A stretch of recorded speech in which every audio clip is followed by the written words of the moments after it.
Voy a- ay, listo, perfecto. Sí, Ahí va. grabación en proceso, Bueno, claro. ahí está, ahí ya lo habilitó Delicia para poder grabarlo, así también después pueden acceder al contenido de estos dos encuentros, que este es un curso breve que va a tener una duración de 2 encuentros, ¿no? Que comienza hoy de 3 a 5 de la tarde y luego el próximo sábado en el mismo horario. Bueno, un poco voy a presentar en líneas generales la organización y luego voy a presentar acá a los docentes, colegas, compañeros que se sumaron a esta propuesta que nos pareció súper interesante para poder pensar la clínica en estos tiempos, ¿no? En lo que nos ha dejado la pandemia y las nuevas modalidades, ¿no? De poder llevar adelante un abordaje clínico. Pero antes de adentrarnos a eso, bueno, quería presentar a la organización. La organización se llama Rubicón, es una asociación civil sin fines de lucro, que está compuesta por profesionales de la salud mental. Tenemos el equipo de trabajadores sociales, tenemos acompañantes terapéuticos, tenemos operadores socioterapéuticos, psicólogos, también educadores populares, psicopedagogas. La verdad que es un equipo bastante heterogéneo, donde desde el 2014 venimos llevando adelante tareas vinculadas a lo que es la capacitación en ámbitos comunitarios, y luego también con el tema de la virtualidad nos permitió poder empezar a generar otra oferta, digamos, educativa y de capacitación para poder trabajar otras temáticas.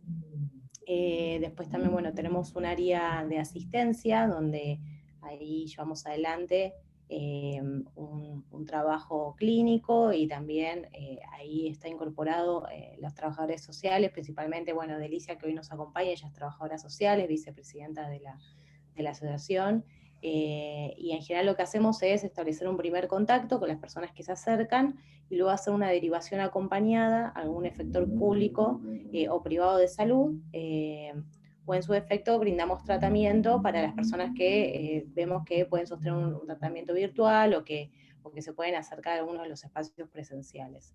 Pero en general, si no, hacemos esa vinculación de acercar a la persona al servicio de salud más próximo. Es como que tenemos ese abordaje como un dispositivo de derivación y tratamiento por otro lado, ¿no? Después también, para contarles un poquito más, llevamos adelante tareas de prevención, donde realizamos talleres orientadas a la comunidad con distintas temáticas. El encuentro pasado tuvimos una actividad que fue sobre pensar los estigmas y la discriminación en salud mental, que fue dado por colegas que vienen trabajando hace mucho tiempo todas las problemáticas en salud mental vinculados a la esquizofrenia principalmente. Y siempre tratamos de ir acercando otras propuestas que son o talleres o seminarios quincenales con distintas temáticas, que siempre tratamos también de compartirlo, en nuestra página está, o si no en las redes sociales, sobre temas de salud mental desde una perspectiva de género y un enfoque de derechos humanos. Pues para nosotros es fundamental tener esa mirada. Tenemos un equipo también bastante, cuando habla de lo heterogéneo, tenemos profesionales que también tienen como distintos abordajes en lo que es la parte clínica, digamos, algunos con formación más TCC, otros más psicoanálisis, digamos, es como bastante heterogéneo en ese sentido. Así que bueno, tenemos también, bueno, hemos realizado muchos, durante el año pasado estuvimos participando en una jugoteca en el barrio de Lugano, siempre tratamos de tener como bastante presencia territorial, hemos trabajado mucho y trabajamos mucho con zona sur de Capital Federal y algunas localidades de provincia de Buenos Aires, con distintas propuestas de acompañamiento, de formación y capacitación, entre ellas, bueno, ahora justo la semana que viene vamos a comenzar una nueva edición de un curso de formación de acompañamiento terapéutico, que ya sí, más o menos el curso número 30 de acompañamiento terapéutico que venimos realizando, donde está muy consolidada esa formación porque trabajamos con otras instituciones.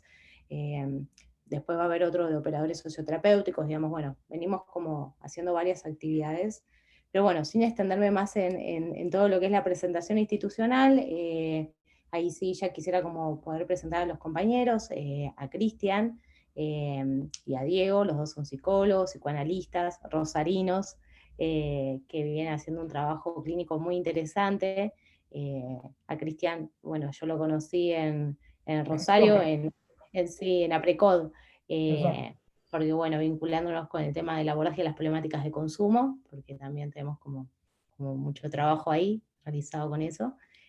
Bueno, y a través de Cristian ahí llegamos a Diego también, que publicó un libro, que bueno, la verdad que estaría bueno que nos cuenten un poco más, que se presenten ustedes, si quieren contar un poquito también, Diego, del libro, y bueno, ya adentrarnos a la temática que nos convoca. Bueno, muy bien. Bueno, buenas tardes. Diego, ¿querés arrancar vos un poquito? Dale, dale. Bueno, mi nombre es Libre. Diego Cansepolski, soy Ujú. psicoanalista. Trabajo con niños, adolescentes y adultos, he trabajado en efectores públicos y bueno, actualmente estoy haciendo consultorio, he hecho coordinación de equipos y demás. Y bueno, sí, saqué un libro. El libro, de hecho, una de las partes, digamos, la segunda parte de este curso, trabaja una de las cuestiones que yo trabajé en el libro, que tiene que ver con las cosas que veníamos hablando con Cristian, porque, a ver, la idea de hablar del campo de lo virtual aparece por una serie de charlas que veníamos teniendo con Cristian en la pandemia, acerca de las dificultades con las que nosotros nos encontramos al momento de trabajar con lo virtual, nuestras resistencias para trabajar lo virtual, las dificultades que teníamos para poder pensar y cómo abordar estas problemáticas de personas que estaban que tenían impedido los encuentros presenciales, a los que estaban muy acostumbrados, y lo único que les quedaba era lo virtual.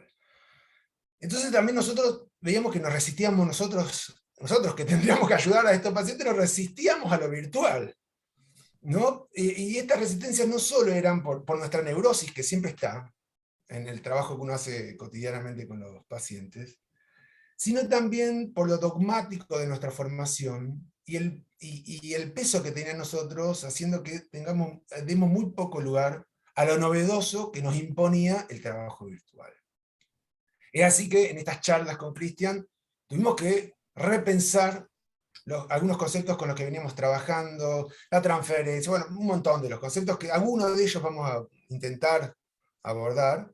Y, y entonces poder hablar con ustedes de esto es para nosotros un modo de resistencia también, pero no ya a lo novedoso que nos impone lo virtual, sino a lo dogmático de nuestra formación. Y vamos a ver si podemos lograrlo, ¿no?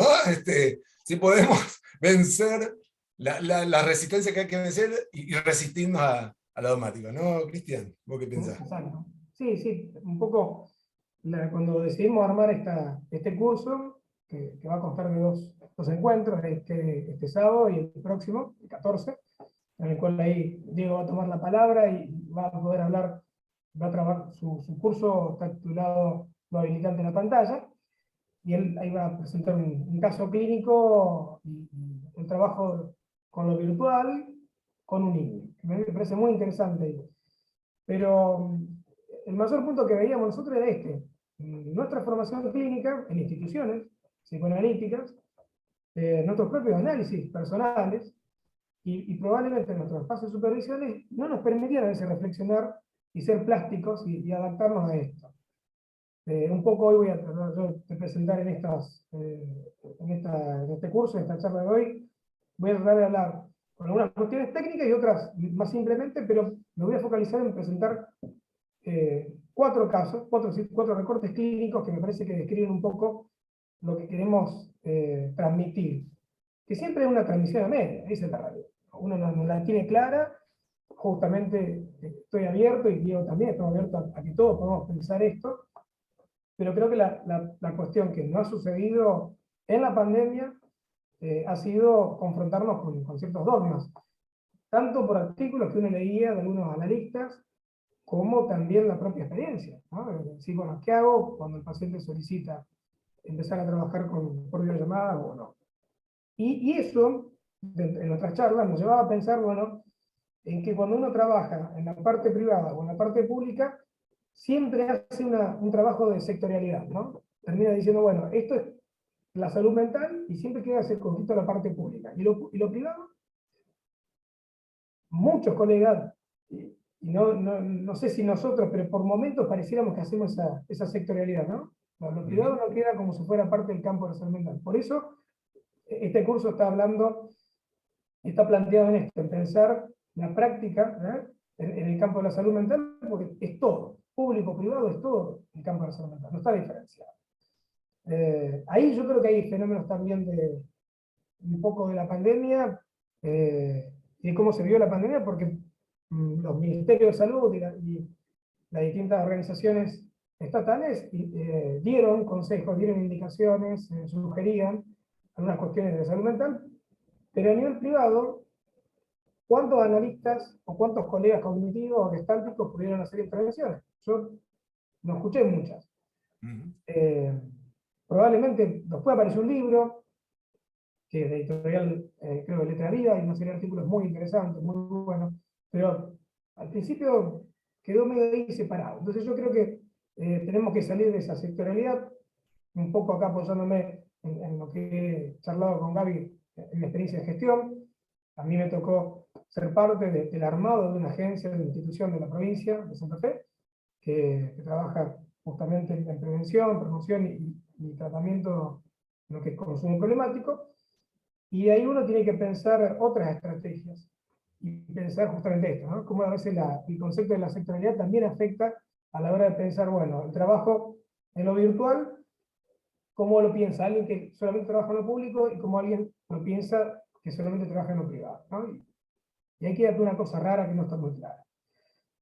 Por eso creo que nuestro curso también es un intento de seguir pensando el campo de la salud completo, público-privado, sin distinciones, que en todo caso las distinciones tienen que ver más con cuestiones organizacionales, políticas, me refiero a políticas estatales, no políticas partidarias. Pero bueno, esto es una contribución a pensar también la salud mental, aunque nos ocupemos de nuestra práctica clínica actualmente en privado. Tanto Diego como yo vamos a presentar casos de nuestro consultorio privado, ¿sí? De nuestro trabajo actualmente clínico. Actualmente, si quieres ya puedo arrancar. No sé si Diego quiere comentar algo más. Sí, no, dale para adelante, dale para adelante. Bueno, mi nombre es Cristian Chesel, yo me presento de este modo, soy psicoanalista, soy psicólogo de formación de grado, y he desarrollado mi práctica clínica desde el 2005 para acá, a 2022, casi 12 años en Venado Tuerto y en simultáneo en Rosario. También me he formado en la parte pública, trabajando con los equipos médicos y con las salas de internaciones. Diego también, yo lo conozco ahí, a Diego, ahí hacemos nuestro primer encuentro, nos conocimos, trabajaba en la sala de clínica médica, internación de pacientes. Así que ya eso perfila un poco que somos analistas que intentamos ser flexibles y no nos quedamos en el encuadre. ¿Sí? Aunque estamos encuadrados claramente, ¿no? Nuestros dogmas, nuestros conceptos, aferrarnos tal vez a ciertos principios técnicos y teóricos nos permiten evitarnos angustia, porque al fin y al cabo creo que el dogma es para eso, ¿no? Prevenirse de una angustia o prevenirse de hacer un duelo, ¿no? Algún analista muy reconocido argentino que vive en Francia decía que la resistencia eran eso, resistencias a toparse con lo más doloroso, con lo más jodido, lo más incómodo de uno o de la historia del otro.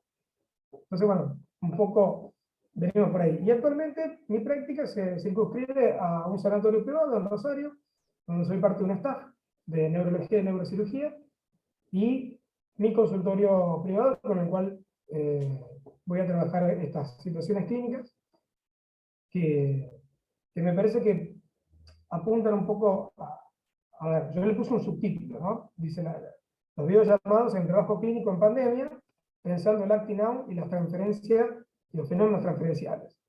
Pero puntualmente quiero que trabajemos esto, ¿no? Un poco lo que son los acting out y los fenómenos transferenciales durante el trabajo en videollamada. De los 3 casos, hay 3 que son virtuales y hay uno que no lo es, que es presencial, que es el último. Bueno, primero quiero agradecer a Rubicon sí la posibilidad de poder charlar con ustedes, poder trabajar esto y que nos permitan, ¿no? Poder hablar y pensar y mostrar nuestro recorrido, nuestra lectura. Bueno, yo creo que casi todo trabajador de la salud mental en algún momento se encuentra, aunque no sea psicólogo, o no sea psiquiatra, pensando en los fenómenos, ¿no? Tan comunes que es la transferencia, aunque a veces uno no lo nombre como transferencia, y esto que son los actinados. Bien, esto nos lleva a pensar, y nos obliga a pensar un poco qué pasó con esta virtualización de la vida cotidiana, ¿no? Ahora que está todo establecido, que tenemos una vida presencial y virtual, nos tiene que permitir pensar hoy, mañana, qué sucede con lo virtual y con la transferencia y con el cuerpo virtual. Algunas inquietudes con las cuales creo que podemos comenzar a interrogarnos. La modalidad de presentación actual de nuestros pacientes o consultantes no vienen representadas actualmente por sentimientos tan claros como tal vez lo era hace 20, 30 años atrás, angustia tan clara, sino bajo el ropaje de adicciones, un poco ahí está donde nos conocimos con Gabriela, fenómenos psicosomáticos, que es algo que he escuchado mucho en mi práctica hospitalaria, como en el servicio de neurocirugía en el cual trabajo, el Sanatorio Rosario, las inhibiciones, y por último yo nombraría los actinados. Ahora, los actinados siempre han sido considerados como representaciones de escena, de una historia, ¿no? De ese sujeto puesta en acción. Yo no sé si esto es así hoy en día, después de la pandemia, y después de que la vida nuestra como analistas y de nuestro paciente está atravesado por lo virtual. A ver, ¿cambió un poco nuestra vida a partir de estar generalizada la virtualidad? A mí me parece que sí. Nos permite esto, conexiones, también nos permite desconectarse más rápidamente, ¿no? Evadir algunos encuentros, tiene muchas ventajas. Por lo tanto, la posibilidad que tenemos de intervenir en una situación clínica como el actinado, ¿qué decía Freud? Era a partir del manejo de la transferencia, ¿sí? Y de alguna manera, Freud hablaba de evitar la compulsión a la repetición, ¿no? Había que transformarla en un motivo para recordar. Esto yo creo que es válido. Pero, ¿cómo hacemos para que la transferencia pueda ser un motivo válido para recordar y eso rompa la compulsión a la repetición? Uno como analista ha recibido indicaciones, ¿no? De cómo se ha formado y practica distintas intervenciones. A veces desciframos lo que el paciente dice, a veces interrogamos, a veces hacemos silencio, a veces dialectizamos, ponemos más directamente alguna posición, podemos llegar a explicar alguna parte más cercana como una reconstrucción. ¿Qué cosa? Bueno, una parte de la historia del sujeto que no ha podido registrar. Estas son intervenciones válidas, conocidas, las enumero rápidamente porque no me voy a enfocar en eso, pero creo que ahí está un poco lo que tenemos que pensar. Si esto nos sirve, o sirve, o hay que pensarlo de un modo adaptado a la virtualidad. Para este curso yo partí de una frase que encontré en la revista Ornicar, una revista de psicoanálisis, que es una frase de Lacan del año 77, que la quiero leer para que se pueda comprender la razón de lo que quiero decir. La frase dice lo siguiente: la clínica psicoanalítica no debe consistir solamente en interrogar el análisis, sino en interrogar a los analistas con el fin de que den cuenta de lo que su práctica tiene de azaroso, ¿no? Con el fin de que den cuenta qué es lo azaroso que hay ahí en ese trabajo diario que hacemos. La transferencia tiene mucho de azaroso.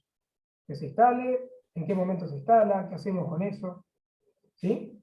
Entonces ahí es donde yo me pregunto, bueno, ¿hay azar en lo que hacemos nosotros?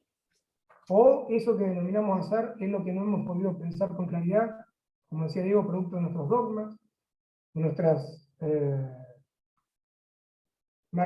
particularidades teóricas o nuestras ficciones teóricas, ¿no?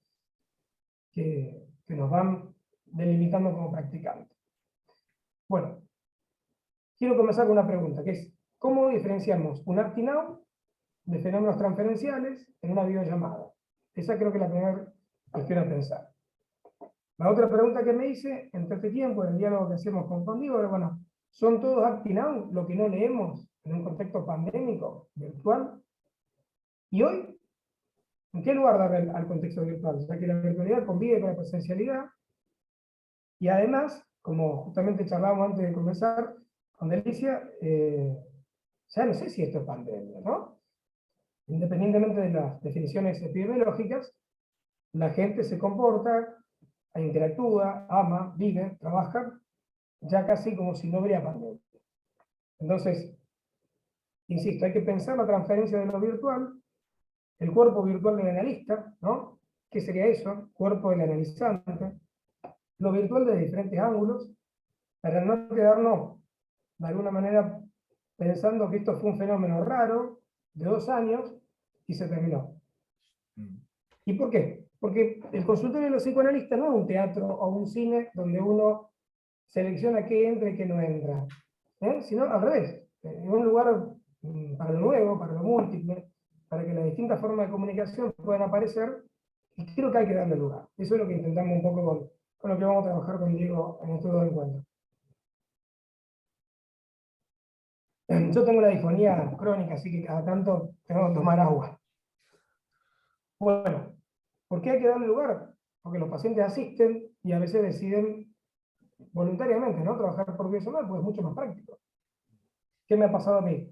En la práctica actual de consultorio, que más o menos son unas 50 horas semanales, hay 10 horas, casi 12, que yo todavía continúo trabajando por videollamada.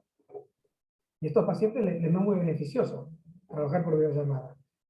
Primero por la distancia, mi consultorio está en el centro de Rosario, las distancias de Rosario son grandes, en Buenos Aires también pasa lo mismo, en Gran Buenos Aires pasa lo mismo, entonces es mucho más práctico encontrarse, coordinar, trabajar.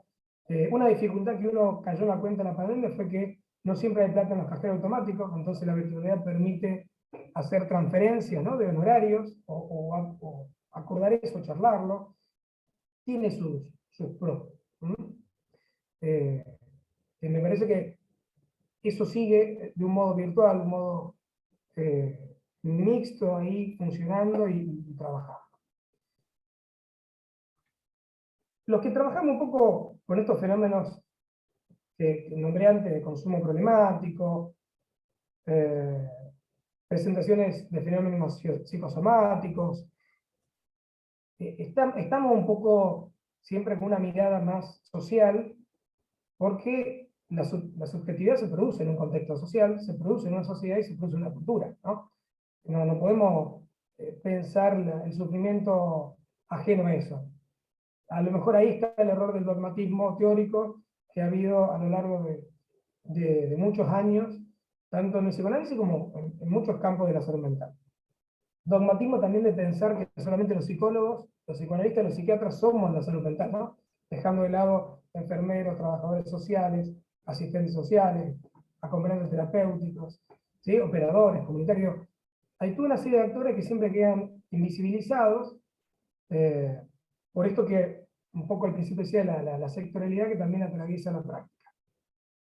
Entonces, yo me apoyo un poco en un marco teórico que no es casual que haya más acting out y algunos fenómenos que uno tiene que poder trabajar, ¿no? Porque más o menos desde el principio de los 90 y podemos decir hoy en día, distintos pensadores, ¿sí?, que se ocupan de la historia, de lo político, de lo social, definen que estamos viviendo en una sociedad de consumo, ¿sí? Algunos la definen como posmodernidad, otros como capitalismo tardío, otros la definen como una modernidad líquida, ¿sí? Yo creo que ahí se están dando cuenta de qué autores nombro. Pero bueno, esa es nuestra sociedad actual, ¿no? Una sociedad que de alguna manera me parece que propicia una cultura sobre los sujetos, ¿sí?, sobre nosotros, los individuos que tenemos acá, del acting y del pasaje lácteo. Y esto yo lo encuentro, ya sea a la hora de escuchar a un paciente neurótico, como escuchar a un paciente con un diagnóstico de psicosis.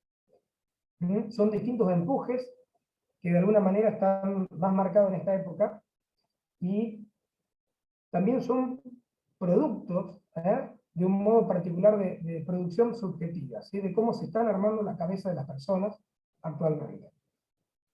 Algunos analistas dicen, bueno, tiempo de impulsiones, yo creo que sí.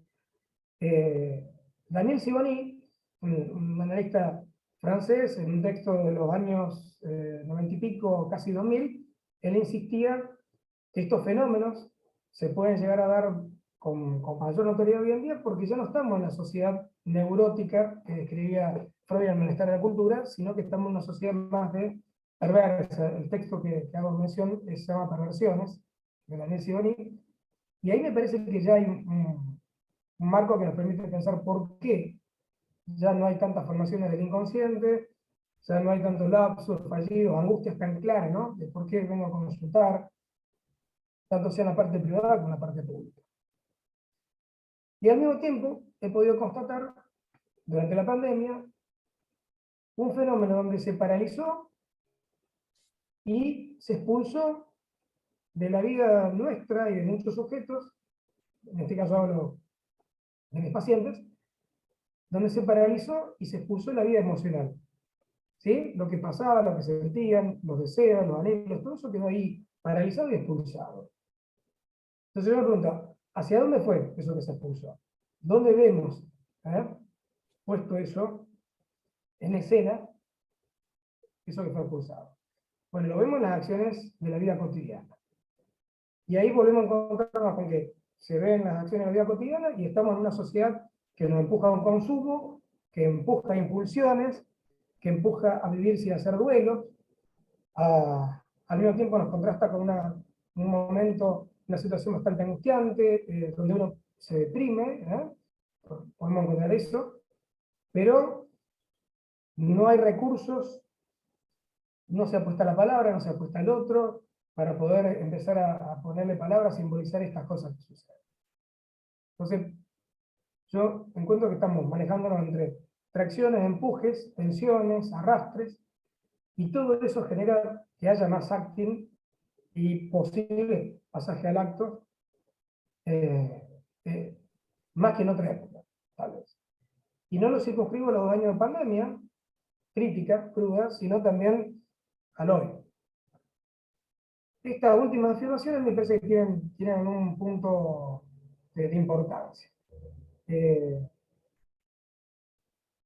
No obstante, este curso lo vamos pensando en cómo las nuevas tecnologías relanzan la posición del analista, o en todo caso la posición del trabajador de la salud, ¿sí? Ya que nos obligan a todos a no quedarnos paralizados, ¿sí? Y que eso paralizado que expulsa, sino a relanzarlo, a pensar un poco más este trabajo en pandemia. Yo tuve dificultades al principio para trabajar de modo virtual.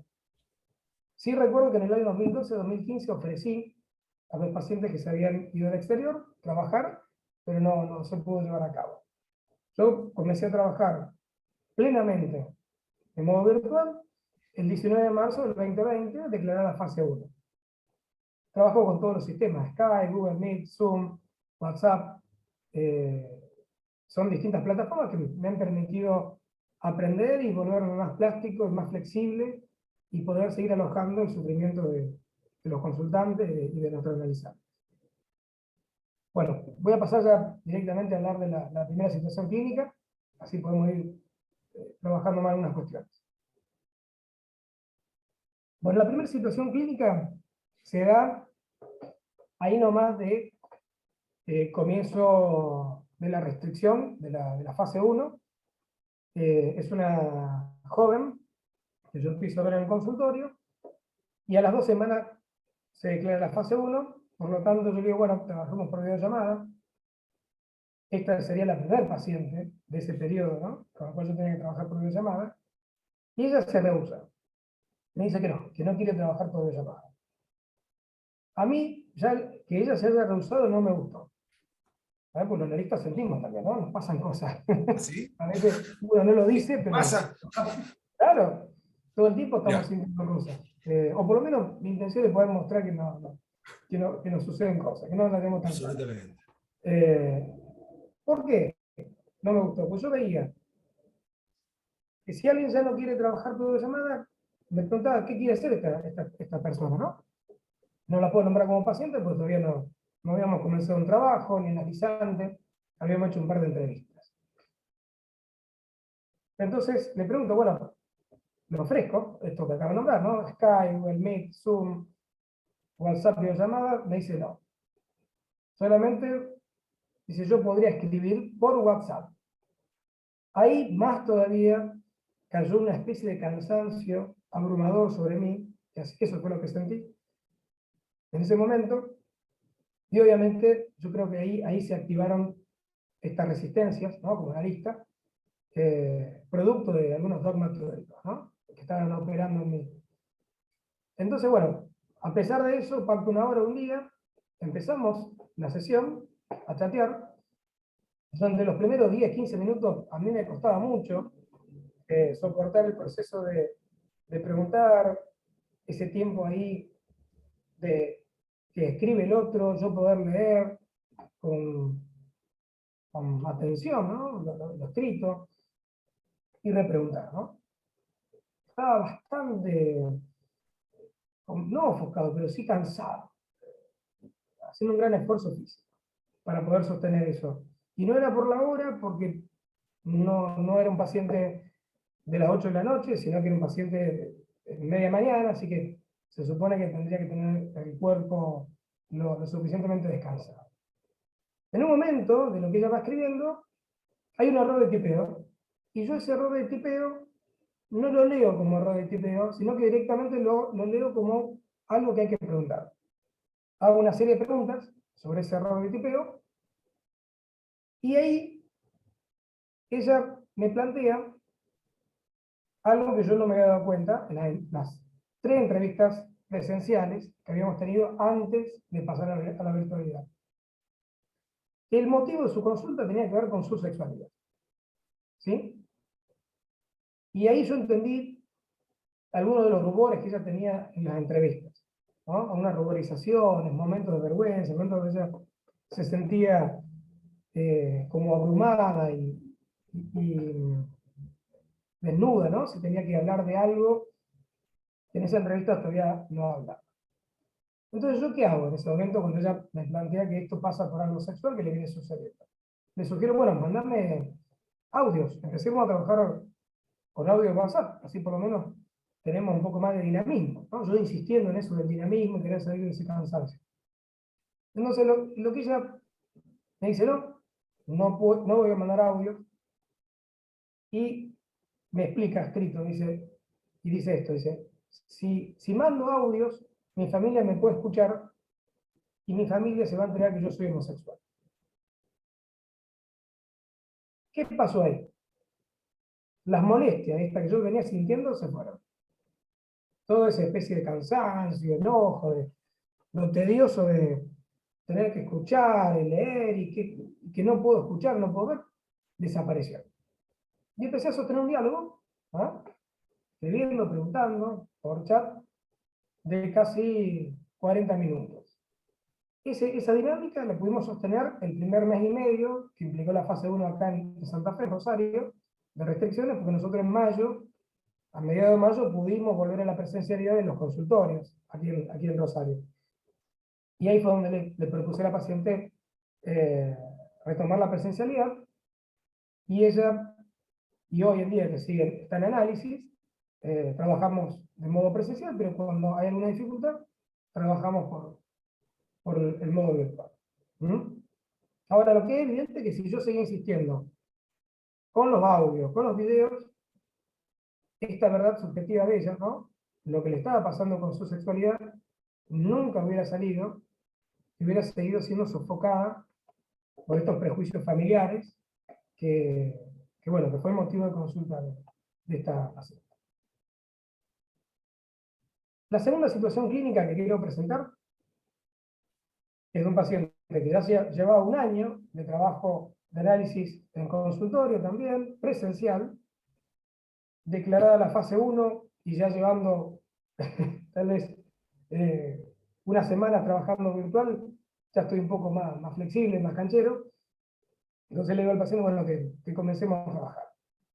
Venimos trabajando bien hasta que en un momento sería tal vez ahí, en ese periodo, antes de llegar a la presencialidad de nuevo. Me conecto con él por Zoom, y él me dice que si no quiero prender la cámara, esto es lo primero que me dice.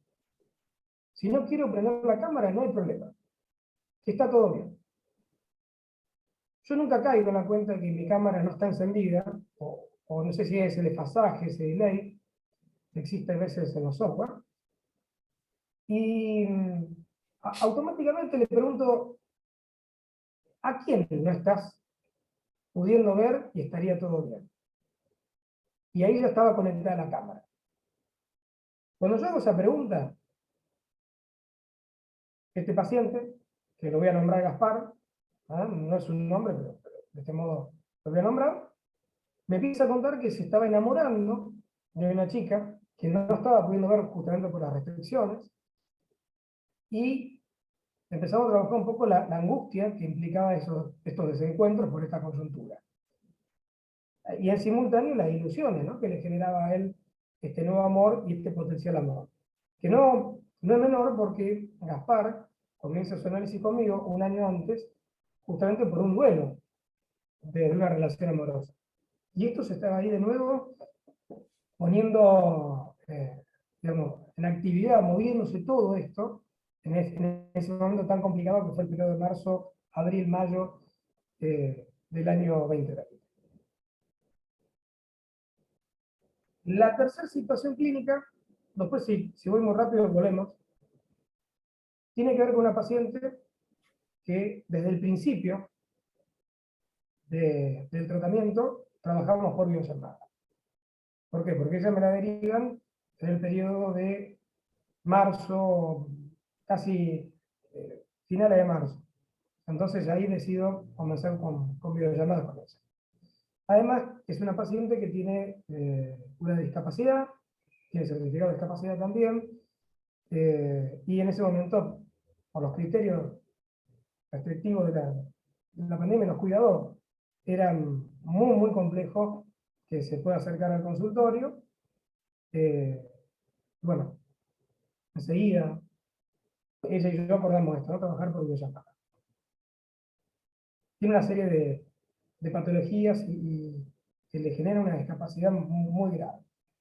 Nosotros trabajamos todo ese periodo, de finales de marzo, abril y parte de mayo, muy bien.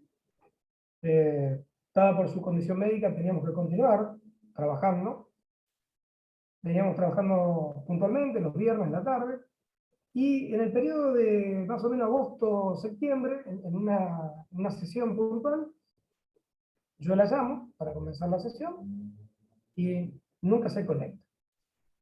Eso pasa un viernes. Le escribo, coordinamos sesión, para la otra semana vuelve a pasar lo mismo. Y así un par de sesiones más. Más o menos casi 3 o 4 semanas seguidas.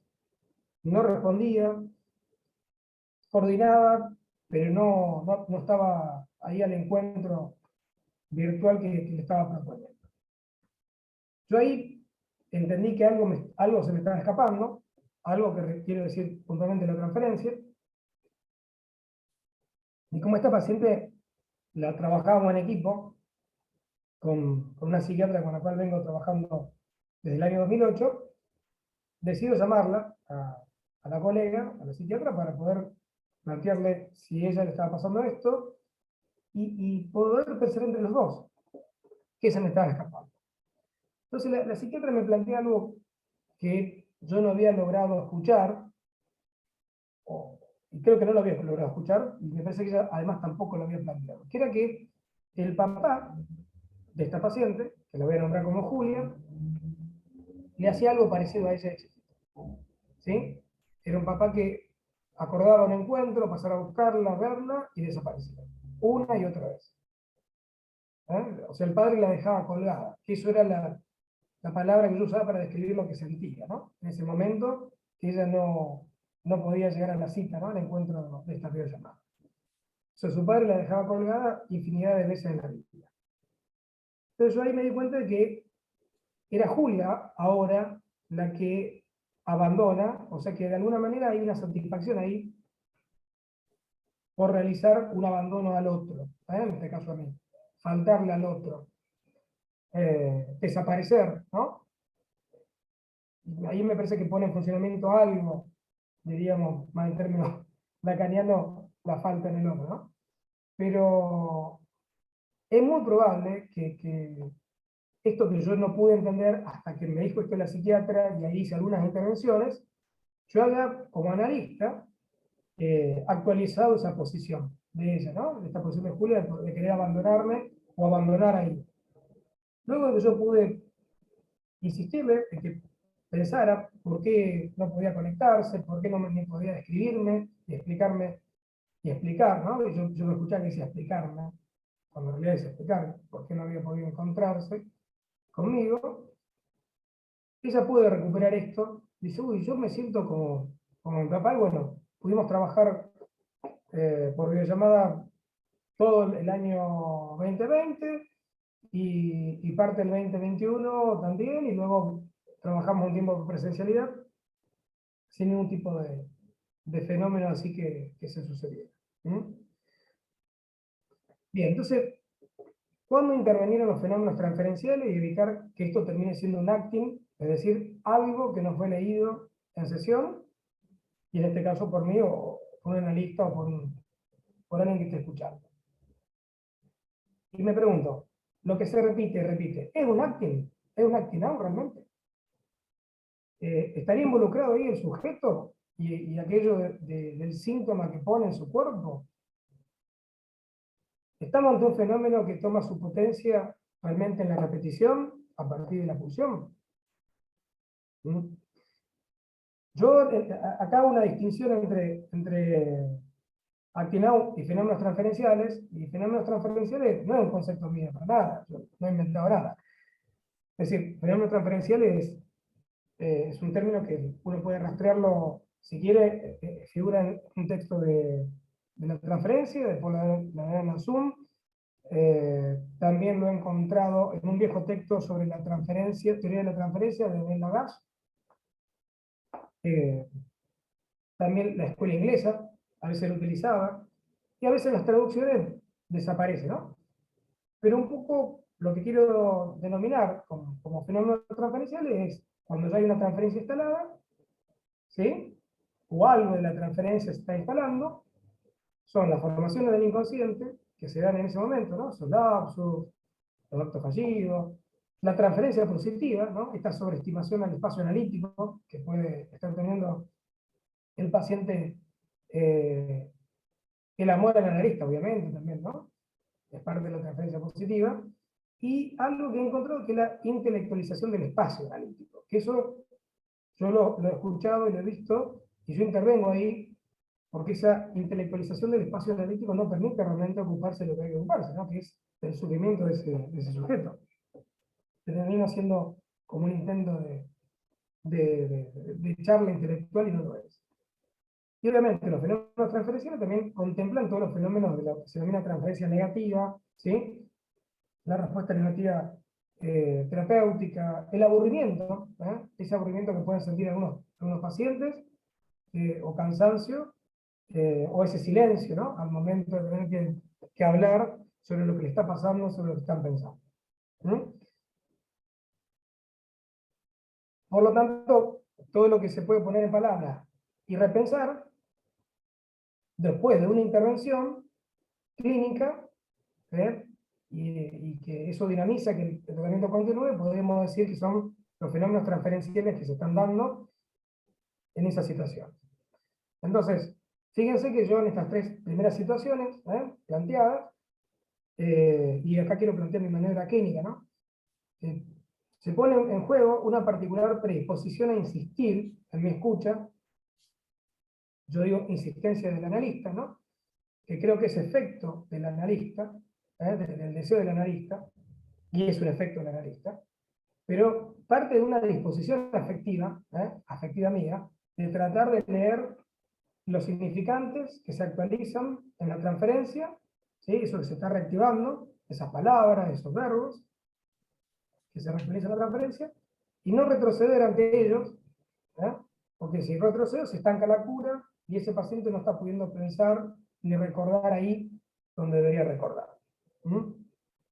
Entonces, es un intento de establecer más asociaciones con aquello que está mudo, ¿no? Está silenciado. También puedo pensar que esa insistencia mía, como analista, esto va a sonar paradójico, pero así lo pienso, es producto de no apurarse, a concluir, a comprender demasiado rápido en sesión, y a soportar el tiempo de comprender, tiempo que realmente dinamiza una escucha. Este es un tiempo incómodo, ¿no? El de no apurarse, que si uno se desorienta, enseguida se apura, y en realidad quiere decir algo, hace alguna intervención para poder salir de la propia angustia como terapeuta, más que la angustia del paciente. En el primer caso, si yo seguía insistiendo en trabajar por videollamada y no aceptaba comenzar las entrevistas con un chateo, probablemente nunca hubiera habido análisis y esto hubiera quedado con una verdad sofocada. Y ahí, yo no sé si no hubiera sido un poco el responsable de algún acting out, ¿no? Que se podría generar en algún momento de la historia de este paciente. Entonces, por lo tanto, la respuesta a la pregunta inicial de cómo diferenciamos un acting out de fenómenos transferenciales en una videollamada, una respuesta posible es a partir de aquello que se puede llegar a señalar por diversas intervenciones que efectúa el analista. Si uno quiere ser más lacaniano, en el registro imaginario, simbólico en lo real, pero son distintas intervenciones que permiten que se asocien esas palabras, esos verbos que están en el discurso de ese paciente, ¿sí?, con el presente actual, con eso que le está pasando, para abandonar los sentidos únicos, y haciendo otras lecturas ese paciente sobre los dichos y sobre lo que está sintiendo. Les pongo un ejemplo, ¿no? Durante un tiempo tenía un analizante que en un momento de la sesión experimentaba algo así como una laguna mental, ¿no?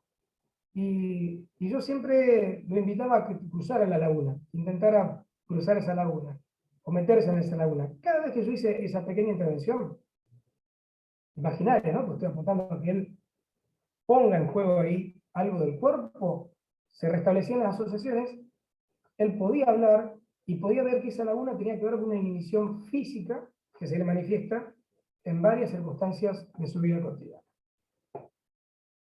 Entonces, retomando, ¿no? Si uno puede hacer una intervención señalando estas palabras, estos verbos, presentes en el discurso del paciente, que ahí quedan un poco sin pensarse, cambiándole realmente el sentido, uno podría estar corriéndose de un posible escenario de acting out, ¿no? O por lo menos de parir un acting out, porque la teoría psicoanalítica es muy amplia. Históricamente dice que los responsables del acting out, digamos, cuando hay un tratamiento, somos nosotros, ¿no? A partir de lo que o lo que no hemos escuchado, o lo que no hemos podido pensar. La cuarta situación clínica que quiero presentar hoy, no sé si vengo muy rápido, me avisan, voy más Cristian, lento. Sí. yo te puedo hacer una consulta con respecto al tercer caso que planteaste. Sí, ¿cómo no? Digamos, sin entrar en detalle ni nada, porque entiendo Sí. que cada uno tiene su forma, pero ¿de qué forma pudiste sortear por ahí esto de dejarte colgado, ¿no? ¿Qué intervención o qué palabra? Exacto. Bueno, eso es muy buena la pregunta. Fíjense que yo caigo en la cuenta a partir de que la psiquiatra me dice, ojo que acá se le puede estar pasando algo parecido. Eso es lo bueno de trabajar con un psiquiatra que tiene formación, digamos, psicoterapéutica, ¿no? que tiene otra escucha. Además que esta psiquiatra tiene experiencia como médica generalista, en la parte pública, entonces tiene una escucha un poco más, me parece más rica. Yo a partir me doy cuenta de que algo de esto se está actuando, le planteo, acordamos volver a trabajar, y cuando logro que trabajemos de nuevo por videollamada, porque su condición médica no le permitía, de otra manera, pues se hubiera enfermado y realmente le hubiera pasado muy mal, internación de por medio, digo. Lo que hice fue siempre insistirle en esto. Si ella, yo sabiendo esto, ¿no?, que me había dicho la psiquiatra, si ella podía vincular esto que estaba haciendo conmigo a otra cosa. O si esto le recordaba que le haya pasado. Eso fue lo que le dije. ¿Vos lo podés vincular con algo? ¿Te pasó esto alguna vez? Pero porque a mí no me enoja que lo hagas conmigo. Para nada. Pero sí me parece que tenemos que pensarlo. Porque acá no es casual. Una vez puede pasar, dos puede ser, pero ya 4 veces, ¿no? Casi un mes. Entonces a partir de ella pudo pensar, bueno, sí, se quedó callada. Dije, ahí, como era justamente esta la ventaja de la videollamada, yo veo más que... Porque eso es algo que noté más, uno con la videollamada ve más que cuando ve cara a cara. Yo acá estoy en el consultorio, acá atrás está el sillón mío, el diván, y está el de cara a cara, ¿no? Ahí yo vi más, y vi que ella estaba pensando, digo, bueno, ¿en qué estás pensando? No quería decir, yo le insistí, bueno, dale, trata de poner en palabra esto que estás pensando, digo, como te salga. Aunque no te salga una palabra, te salgan muchas. Claro, eran muchas en realidad, no era una. Porque también eso es algo que yo he trabajado en este tiempo como intervención para que la transferencia funcione. Las videollamadas, a veces, a algunos pacientes les recuerda como si fuera un espacio pedagógico, ¿no? Entonces quieren ser claros, quieren hablar y golpear con el discurso, quieren definir las cosas bien de una. No es posible. Entonces, ¿qué hago? Bueno, no hay una palabra, no importa, soltar todas las que haya, 20, 30, 50, para eso estoy yo acá, ¿no? Para poder escuchar todo eso. A partir de ella pudo vincularlo con lo del padre. Yo le señalé, bueno, mira, fíjate, Julia, esto de alguna manera tiene que ver con algo que vos vivenciaste, con algo muy doloroso. Su papá tiene una historia de consumo problemático. Casualmente, cada vez que tenía que ir a buscarla, cuando era chiquita para jugar o llevarla al club, o en un cumpleaños, él se tomaba todo, o se tomaba 20 líneas de merca, siempre ahí al borde, casi al borde de una internación. Entonces, cuando le marco eso, ella puede caer en la cuenta de que estaba vivenciando, sintiendo lo mismo, y ahí es donde empezamos a trabajarlo en esto de que ahora me quería abandonar a mí, ¿no? ¿Y por qué tenía que abandonar al otro? En este caso yo. ¿Qué le pasaba con ese padre que siempre había abandonado? En ese tiempo, que se pudo trabajar mucho eso, se pudo trabajar muy bien. Como te decía, después tuvimos todo el año 2020 virtual, parte del 2021 y después 2021 de modo presencial. Actualmente no está en tratamiento, llegamos a un parate, cerramos un poco el trabajo clínico, sí tiene controles con la psiquiatra porque parte de su discapacidad generó una depresión, bueno, entonces hay toda una situación médica que hay que seguir controlando. Depresión endógena, también, no solamente reactiva, ¿no? por su discapacidad. Entonces, sé que está en tratamiento con la psiquiatra y con los médicos para ir restableciendo algunas funciones de su discapacidad que de a poquito se han estabilizado más que antes. Pero un poco eso, yo creo que ahí hay una maniobra que a mí me sirvió, que a veces uno cuando supervisa, y a veces cuando uno recién arranca a trabajar, ¿no? Como analista, le pide esto a los analistas que tienen más experiencia, o al psiquiatra, o a aquel que nos escuche, ¿no? Aquel compañero de salud mental que nos escuche, que diga, che, ¿qué hacemos? ¿Cómo se hace? Bueno, yo hice eso, insistiéndole en que pudiera poner en palabras todo eso que estaba sintiendo, y ella pudo hablar. ¿Por qué? Porque en esto que estamos haciendo videollamada hay mucho esto de querer ser claro. Sí, yo a veces algunos pacientes han dicho, mire, esto no es un programa de televisión, no tiene que ser convincente, claro. Hable, hable. Nos bancamos ambos los silencios que sucedan.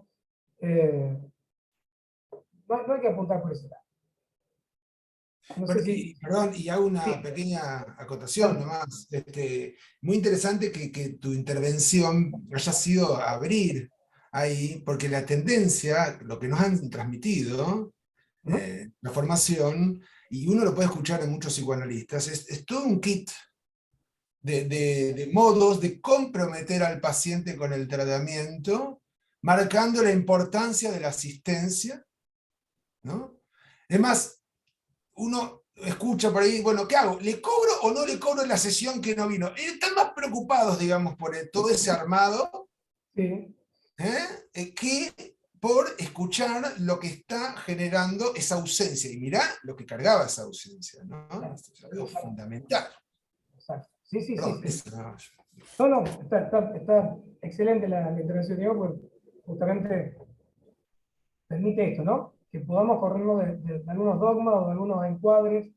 Sí, yo quería agregar algo también en esto que escuchaba, ¿no? De la posición también del analista y la cuestión dogmática, ¿no? Donde siempre está como la posición del analista pasivo, a la espera, ¿no? A la escucha, y acá, digamos, aparece un analista muy activo, ¿no? Insistente. Por lo menos se escucha insistente, donde por lo menos en estas presentaciones que traes hay algo ahí de esa insistencia y esa predisposición que hizo que pueda producirse algún tipo de movimiento ahí. Aparte, es un desubicado porque fue a hablar con el psiquiatra. Mirá qué desubicado que. O sea, fue a hablar con el psiquiatra Claro. cuando. ¿Cómo vas a hablar con el psiquiatra? ¿Estás loco vos? O sea, si todo lo que transcurre ahí en la sesión, no tiene nada que ver con la afuera del paciente, ¿no? Esto es romper con el dogma. Claro, exacto. Sí, sí, porque, digamos, uno tiene que poder pensar en el equipo, ¿no? Con el cual está trabajando. Que a veces eso me parece que se tiene más presente cuando se trabaja en lo público y en lo privado queda casi como una mera formalidad, ¿no? Yo creo que hay una cuestión acá que tiene que ver con el recorrido de la experiencia pública, digamos, porque mismo, bueno, quienes hemos recorrido o hemos transitado la clínica en los hospitales, te lleva a otro tipo de apertura y esto, de estar atendiendo a veces en un patio porque no hay consultorio disponible. O sea, hay algo ahí de cierta rigidez que, bueno, que te lleva a tener que correrte de ese lugar sin dejar de perder la escucha analítica ni la posición ¿no? La posición de un psicoanalista ahí cumpliendo una función, un rol. Me parece que eso es como, tiene que ver también como con ese tipo de recorrido que acá se refleja también en tus intervenciones, Cristian. Por eso también es interesante pensar la cuestión del psicoanálisis en los espacios de las instituciones. Hay varios trabajos ya, libros de Eric Durán, trabaja esto, la salud mental y el psicoanálisis, ¿no? Sí, los artículos en la revista de Hospital y Psicoanálisis siempre Hospital y psicoanálisis, ¿no? lo han escrito Sí. muy bien, pero digamos, lo que yo notaba en este tiempo de lo que sería el trabajo en familia es que la insistencia ahí, esa actividad, ¿no? Un poco más notoria mía, también fue un modo de dinamizar las curas, porque si yo me quedaba en esta cuestión pasiva de escuchar, ver qué asocia el paciente, qué dice, con todo esto que describía que en la fase 1 de la pandemia nos paralizó la vida emocional, ¿qué iba a lograr yo con estos pacientes que estaban sufriendo, que les estaba pasando algo, que querían abandonar esos sufrimientos o trabajar lo que les estaba pasando? Yo hubiera generado más silencio, más mutismo. Por eso insisto en que a lo mejor hubiera Sí. generado más situaciones potenciales de activar, ¿no? Es muy interesante eso, porque hay algo de la vitalidad y o de la pulsión de vida que estás ahí como empujando a que algo de eso Claro, acontezca, ¿no?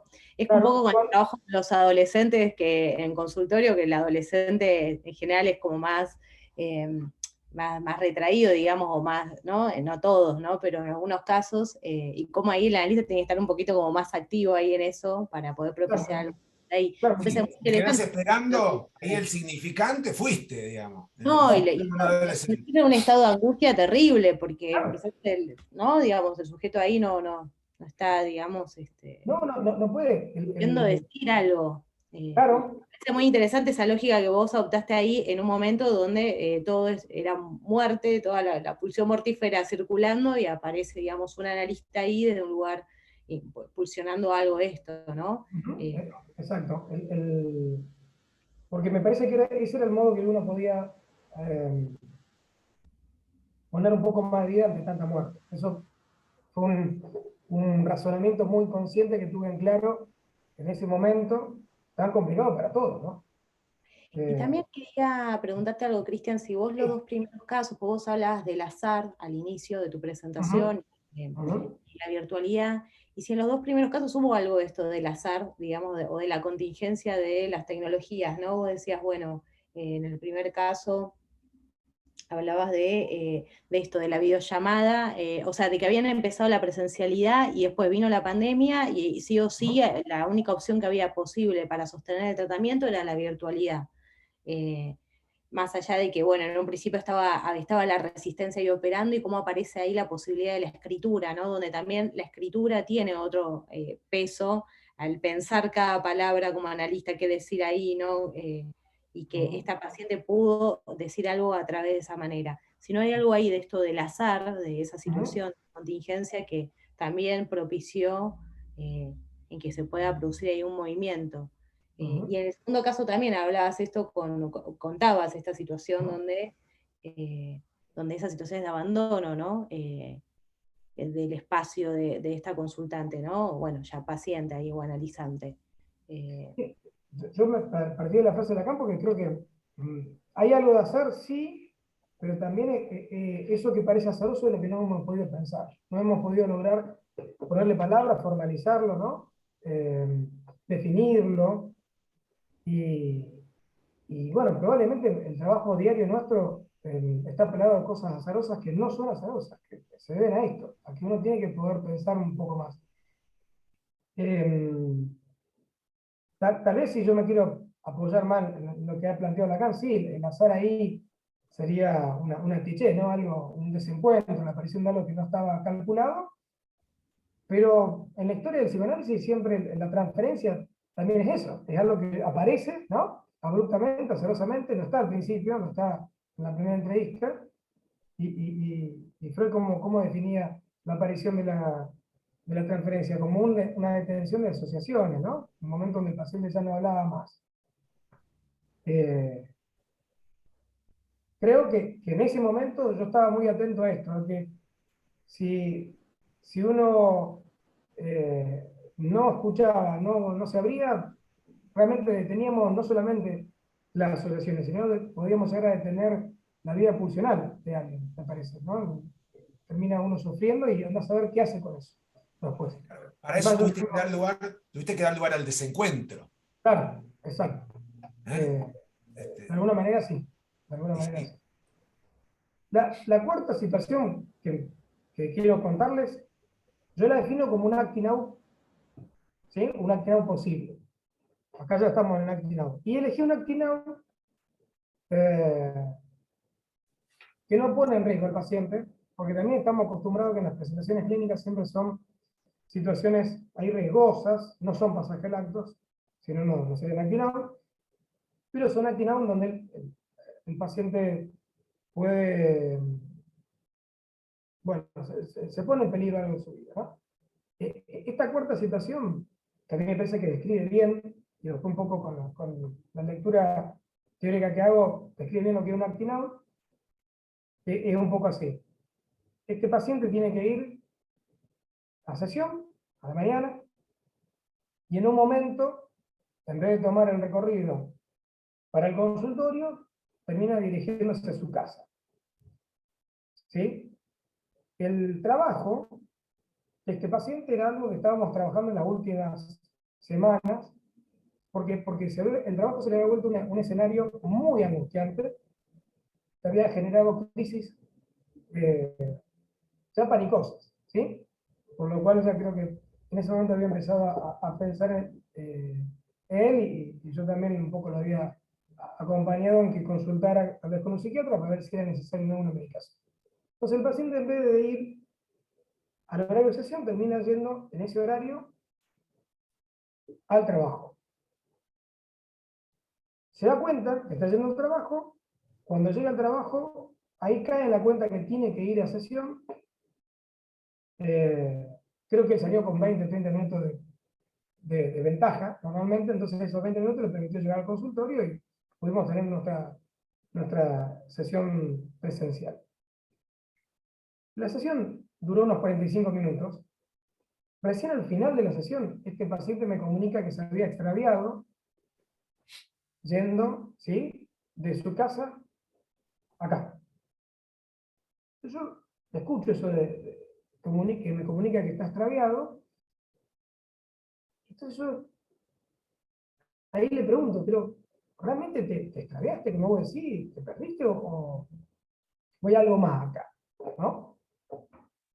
Recién, cuando yo le marco esto, y esto es extraño, que él use la palabra me extravío, o se extravió, él cae en la cuenta que lo dice al final de la sesión, o sea, se sorprende ahí, y se sorprende diciendo, ¿por qué no lo pude decir antes? ¿Por qué no arranqué la sesión diciendo, che, tenía que venir acá, y terminé yendo a mi trabajo, lugar que actualmente me angustia, ¿no? El lugar que era motivo de una gran actividad psíquica de él, porque ya estaba trayendo sueños, además de que se estaba angustiando y estaba teniendo ahí momentos que uno podría definir como ataque de pánico. Esas son un poco las tres primeras situaciones donde yo intervengo sobre esos fenómenos transferenciales, más azarosos, algunos no, y me parece que evito que haya posibilidad actinado, y esta última donde yo defino que hay un actinado, ¿no? Pero digamos, para poder pensar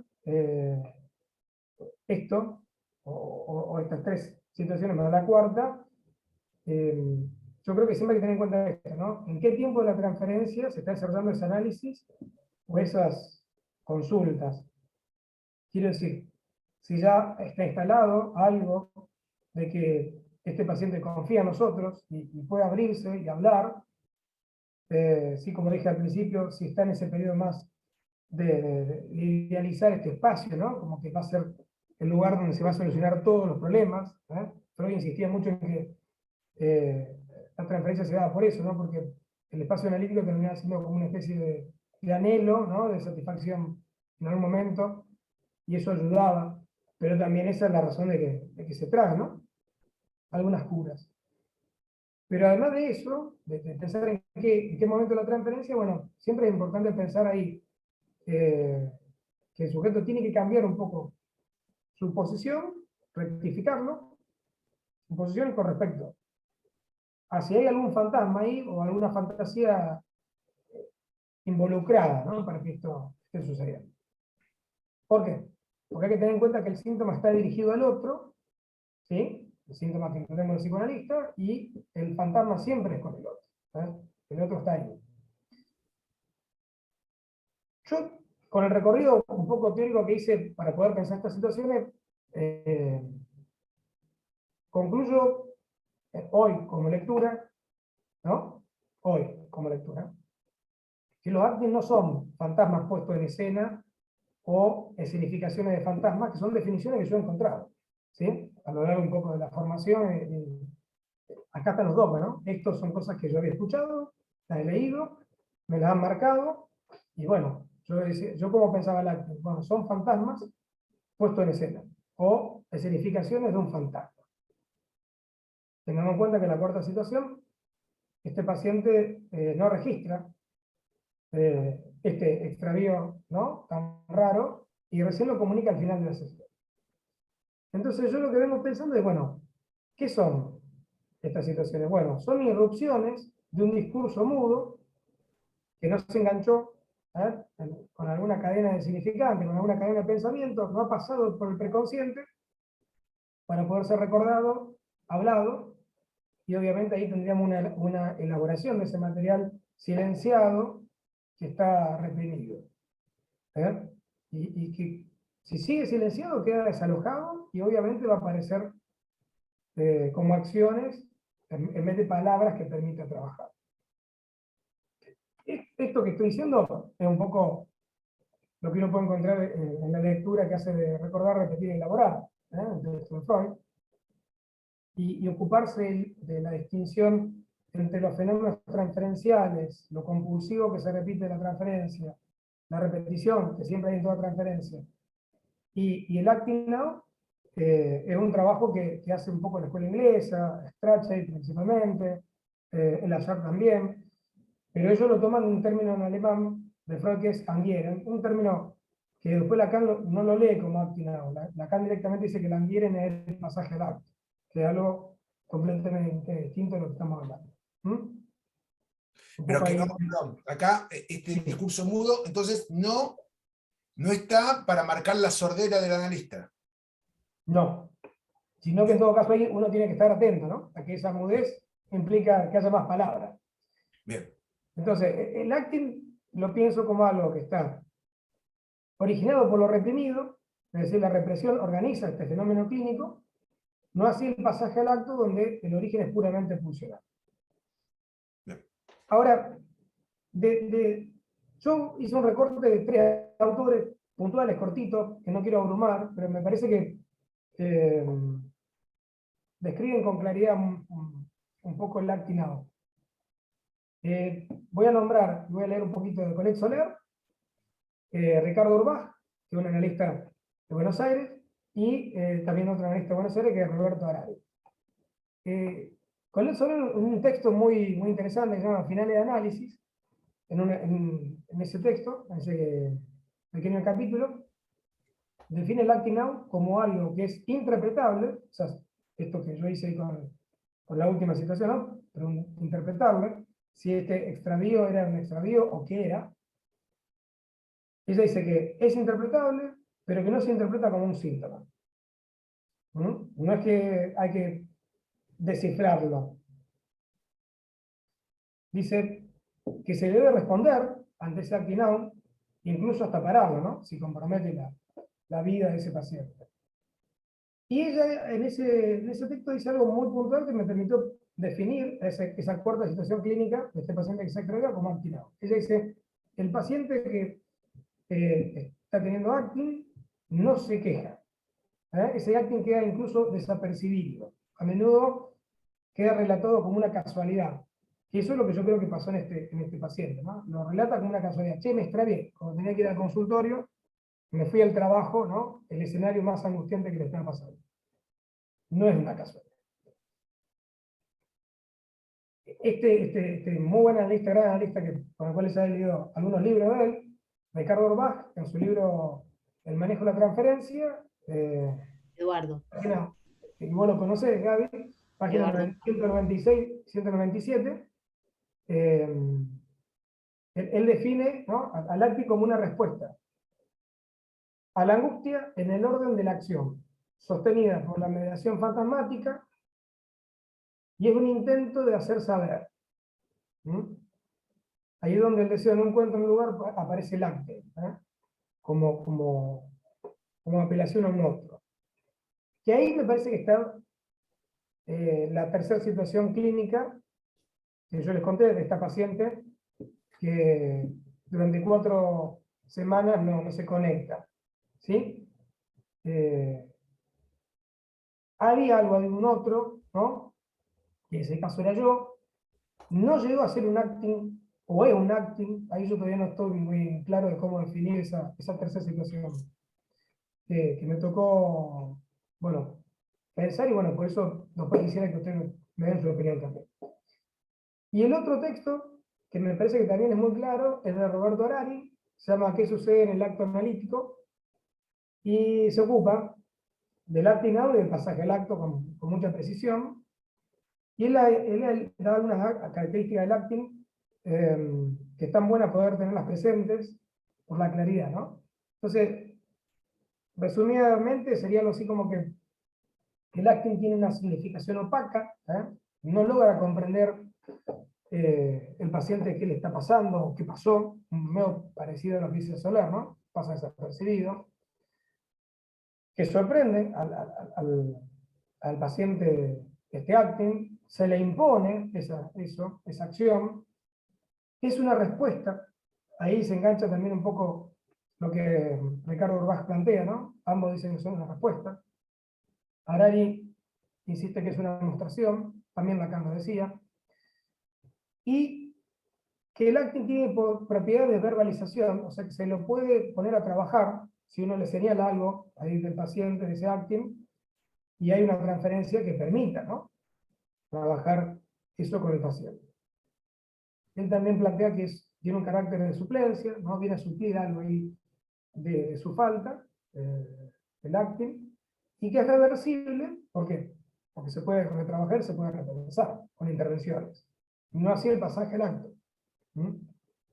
Ahora, en esta pandemia, donde todo estaba mediatizado por lo que se veía, por lo que se mostraba, independientemente de la televisión, de los medios de comunicación y el trabajo por videollamada, todo sigue siendo un juego de demostraciones. Siempre hay una demostración realmente en el acting. Yo no sé si esto es tan así. Si uno ve la definición del diccionario de psicoanálisis sobre el acting out, es una definición que no, la verdad que no aclara. Porque más o menos dice algo así como hecho en virtud del cual el sujeto, dominado por sus deseos y fantasías inconscientes, lo vive en el presente con un sentimiento de actualidad tanto más vivo cuanto más que desconoce su origen y su carácter repetitivo. Pero claramente eso está más vinculado con la repetición, con la compulsión de la repetición, ¿no? Algo que uno puede elaborar, a esto que estoy tratando de señalar, de cómo se pudo escuchar en el trabajo en videollamada, que no tenía tanto que ver con esto de un sentimiento presente en la actualidad, sino con algo que estaba mudo, estaba fuera del preconsciente, ¿no? Por lo menos lo que yo encuentro. Claro, que no tiene ese carácter de demostración. Claro, por lo menos a mí me da la No, impresión de hecho, este paciente no, el del cuarto paciente, ¿no? Que se había extraviado, no es que era algo para mostrarte a vos, te lo comenta al final, casi como al pasar y como si no importara mucho, que digamos. Exacto. Lo que sí me parece curioso, esto de la respuesta a la angustia desde la acción, es primero que una respuesta a la angustia, ¿sí? O sea, es una manera de lidiar con esa angustia desde la acción, es decir, no solo desde el acto de la acción, también puede suponer esto de ponerse manos a la obra. Y vos fíjate que la respuesta es, él se sintió extraviado yendo al trabajo, donde padecía, ¿no?, muchísima angustia. Es decir, ahí, en el trabajo, yo no desconozco el caso, digamos, lo vericueto, lo específico, Tampoco quiero mucho extraviado. porque al quedar grabado, ¿viste? Y es un paciente que está en tratamiento, puede circular No, y darse cuenta. está, pero construyendo un caso que no es ese paciente ya, básicamente, No, exacto, ya no lo es. se extravió ahí donde estaba angustiado, ahí donde se sentía terriblemente angustiado, realmente estaba extraviado, él no estaba ahí, no podía hacerse presente, digamos, se ausentó en ese lugar donde tanto se angustiaba. Si se lo toma a la letra, el extraviado, ¿no? ¿Se entiende esto? Sí, yo por eso un poco realmente me pongo a pensar si el concepto de que el acting out es una mostración o que hay algo de la mostración del acting out, eso me parece que tiene más que ver bueno, con pacientes que lo estamos pensando en otra lógica. No sé si en este momento actual es así. No sé si todo pasa porque quieren mostrar algo. En todo caso, yo encontré en estos casos, y lo que pude pensar en la pandemia, que había más discursos mudos, silenciados, ¿no? Esto que dije, cosas que no habían podido ser articulados al preconsciente, si no lo quería pensar en términos metapsicológicos, y por eso podían estar más cerca de manifestarse como un acting, ¿no? En la vida Claro. cotidiana. Con lo que vos decías de la época actual que expulsa al Exacto. sujeto, digamos, ahí Claro, aparece, ¿no? claro, En el acting out. exacto. Si no, estaríamos, a lo mejor ese paciente que sí mostraba, es el paciente, como decía Siboni, donde estaba teniendo síntomas en un momento más neurótico, una cultura más neurótica, ¿no? Donde todo se reprimía y, ¿no?, lo reprimido retorna de algún modo para que vos te des cuenta, ¿no? Como si te dijeran, che, abrí los ojos, mirá, escuchá, mirá, fíjate lo que me está pasando o lo que estoy viviendo. Hay parte de obviamente yo, ¿por qué nombro a estos grandes analistas, ¿no?, con los cuales me he formado, no precisamente porque no tuve la suerte, pero sí con sus textos, y tengo muchos libros de ellos, pero si uno como analista lee estos textos para pensar estas coyunturas, tenemos que todo el tiempo corrernos del dogmatismo y pensar ahí estas complejidades actuales, ¿no? ¿Qué está pasando? Si realmente hay mostración, dónde hay un acting out, cómo verlo, qué ¿Qué no es un acting-out? La cantidad de situaciones que tienen que ver con la transferencia, por más que sea en videollamada, porque yo, este interrogante partió con que escuché algunos analistas definir al principio de la pandemia que no era posible el análisis por videollamada, ¿no? De sostener un psicoanálisis por videollamada, que se estaba produciendo otra cosa. Y yo no creo que sea una psicoterapia, psicoanalítica lo que se hace, para nada. Yo creo que los pacientes transfieren igual, tienen formaciones del inconsciente, tienen fenómenos positivos o negativos, igual es como la presencialidad. El que tiene que estar ahí pensando bien las diferencias o que los conceptos teóricos no lo compliquen es uno. ¿Sí? Para que no quede todo ahí silenciado, y bueno, y ahí volvemos a la cuestión. Lo que no queda silenciado, ¿qué pasa? Y se actúa. Más tarde o más temprano se termina actuando. Eh, Y yo pienso también sí. que el tema de la virtualidad lo que llevó es en esto de repensar los conceptos o las formas también de tratamiento, hasta las cuestiones más simples, ¿no? Esto de si el paciente esperamos a que se contacte, como si viniese a la consulta presencialmente, o si le mandamos un mensaje y dice, te espero, no sé, ¿no? Digo, hasta esas cosas, o hasta la forma de pago que vos decías, bueno, la transferencia, ¿no? Ahora está como el pago por transferencia, quizás ya estaba antes, pero bueno, es como que ahora todo pasa por ahí. Y quizás, no sé, pasa esto de que quizás los pacientes no terminan la sesión y te pagan. En algunos casos, no sé, juntan como 5 sesiones y te pagan. ¿No? Hay algo ahí hasta de la cuestión del dinero, que va por otra vía, ¿no? Como hasta poder repensar y repreguntar, bueno, ¿qué pasa con la función del dinero ahí, del pago de la sesión? ¿Qué pasa con la llegada tarde de la sesión, si se conecta o no tarde? Yo tengo, por ejemplo, colegas que tienen como calendarios que armaron con los pacientes y entra el mismo Meet, o sea, como que cada uno fue armando su estilo en esta nueva modalidad que también lleva a repensar cada una de esas cuestiones, ¿no? Bueno, y el caso por caso, ¿no? Porque también es súper artesanal eso, decir, bueno, quizás este paciente algo del tema del calendario lo ordena, lo organiza y es algo que lo trae, o quizás es una construcción conjunta, quizás otro paciente no, digamos. El tema de pasar de la videollamada a la llamada telefónica, yo recuerdo un caso, bueno, hace muy poquito, un paciente que está en tratamiento conmigo, que empezó por una cuestión orgánica, con un cuadro muy complejo de salud, donde había una cuestión de mucha urgencia y urgencia subjetiva, donde había mucha angustia, una cuestión tenía que transitar una operación de mucho riesgo. Entonces las sesiones estaban, la modalidad era virtual, así fue como llegó también a la derivación, y las sesiones eran en torno a eso hasta que luego pasó la operación. Eso lo llevó ya a empezar a repensar otra forma de vida y las limitaciones que tenía a partir de esa operación, pero era todo muy de ahí, del momento, ¿no? Y siempre por videollamada, hasta que en una de las sesiones, claro, se encontró con que no había nada más de lo urgente de qué hablar y empezó a hablar de otras cosas.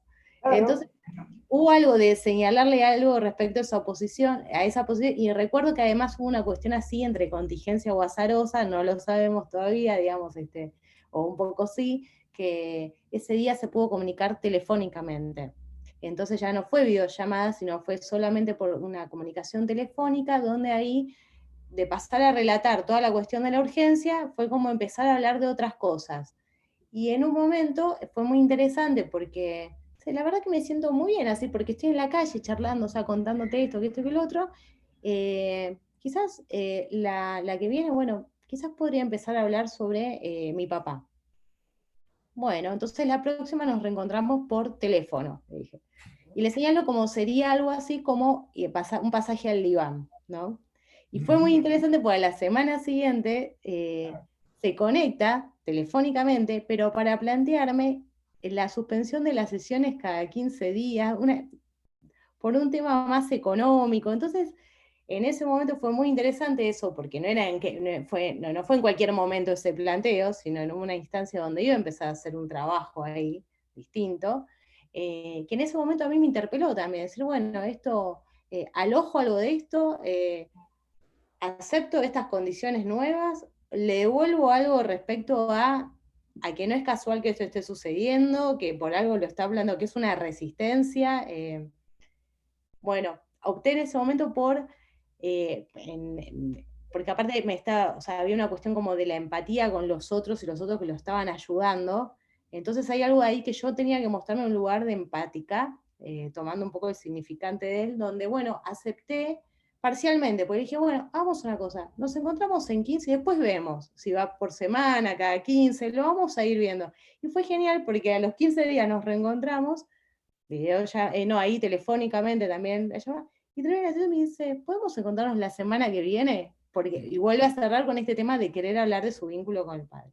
Entonces, bueno, nada, sin entrar más en detalles del caso, digamos, me parece como muy interesante cómo estos fenómenos y estas cuestiones aparecen ahí también desde del pasaje al teléfono, lo que es la presencia de la voz, solamente la presencia de la imagen, el recorte de los cuerpos. Esto, ¿no? El Esto, cuadrito que esto, nos encuadra en este momento, claro. encuadre. Yo me acuerdo de haber estado tomando un café en un barcito y había una persona que estaba en una sesión con su analista y estaba con su pantalla. Y yo estaba ahí al lado y veía al analista. Era como una situación muy, muy, de mucha exposición ahí, ¿no? Era una situación rara, pero me llamaba la atención la situación. Y claro, era muy interesante porque el analista le pregunta todo esto porque estaba en altavoz, digamos, escuchaba todo. Entonces le hace como una pregunta sobre la alimentación, si se estaba alimentando bien o cómo estaba con el peso. Entonces la paciente estaba como enmarcada así, o sea, la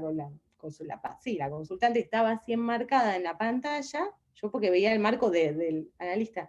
Y ella tenía todo el desayuno acá servido, donde no había probado ni un bocado. Y le dice, no, yo estoy comiendo bárbaro, le decía. Y agarró, lo tremendo, se levantó y se fue y quedó toda la comida ahí. Y yo decía, no, esto es como... Qué intervención la del analista ahí. Pero Bueno, como algo el armado de la escena, digamos, porque me parece que, o los consumos, tipo la situación de un paciente que está en una sesión y se prende un pucho y te habla, ¿no? o toma mate. Tomar mate, que eso quizás Claro. en el consultorio privado, en la presencialidad, son cosas que en otra época Bueno, quizás algo del cigarrillo circulaba, pero ya, sí. ¿no? Es Bueno, como el yo tuve la experiencia de analizarme, eh, y mi analista, allá cuando arranqué con él, yo hice varios análisis, pero ese último análisis, con el cual estuve 15 años, este analista al principio fumaba, entonces yo creo que todo el primer año fue fumar, y yo también fumaba. Eh, Hasta que el momento él dejó de fumar, por alguna cuestión puntual, y bueno, yo también creo que dejé por eso, me parece, ¿no? Pero sí, hay toda una serie de fenómenos que uno tiene que pensar.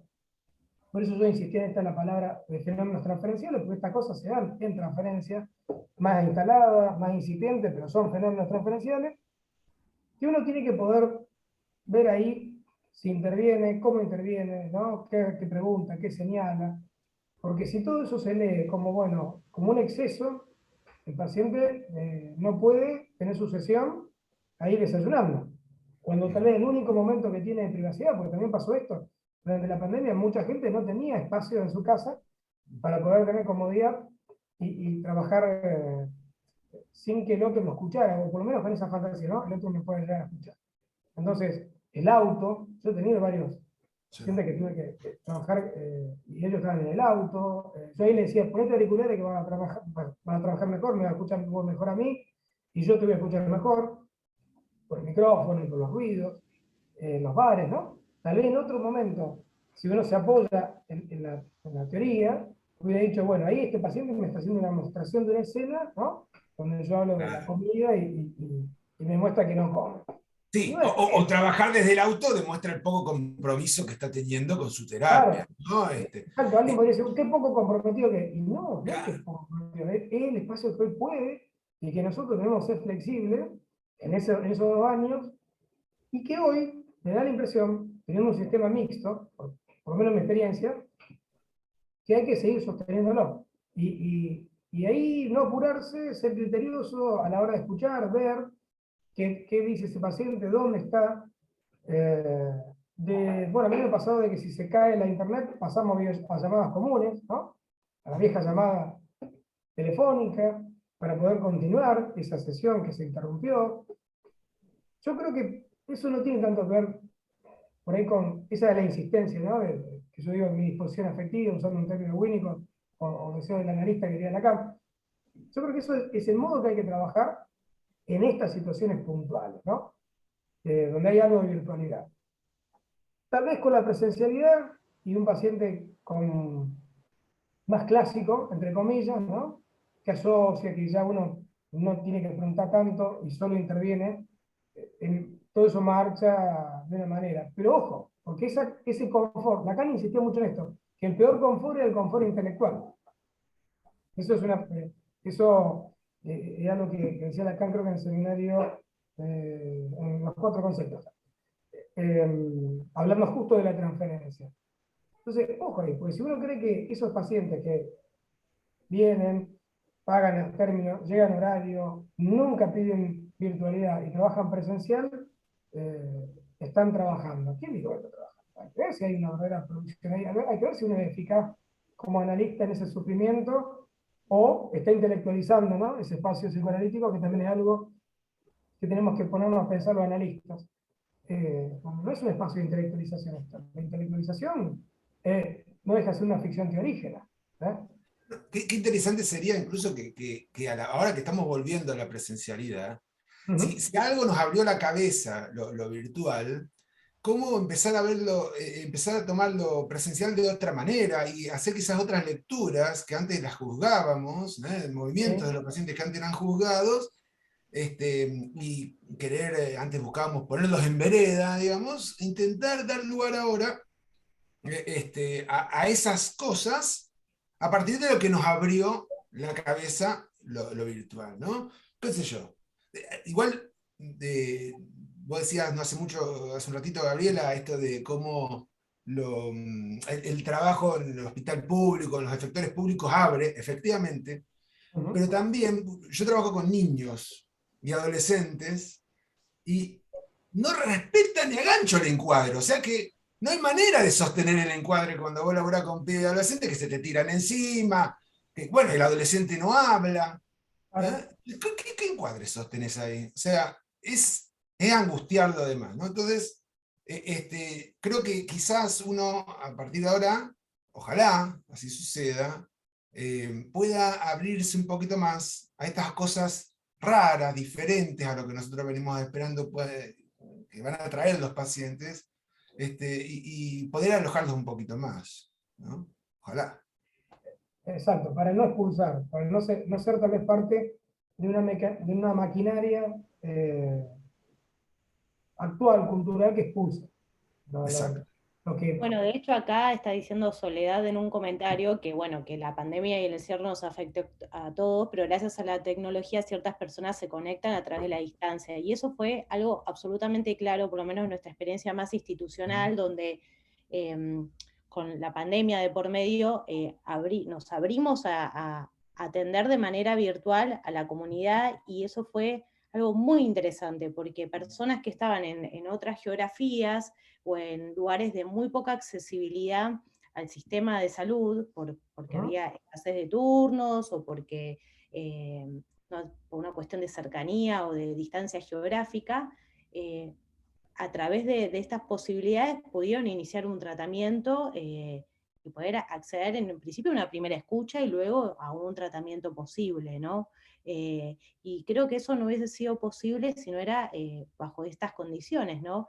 Y también pensé que, hablando de condiciones, también las condiciones de análisis son también a construir, ¿no? Que tiene que ver con esto, con ir construyendo el encuadre, entre comillas, ¿no? De lo que es posible ahí para después poder armar las condiciones para un análisis posible, donde a veces es posible, a veces no, a veces son eternas entrevistas preliminares, digo eternas de una manera más lúdica, digamos, pero quizás un paciente está durante mucho tiempo en entrevistas preliminares y ese es el tratamiento, digamos, ¿no? Durante un determinado tiempo. Sí, a veces es así.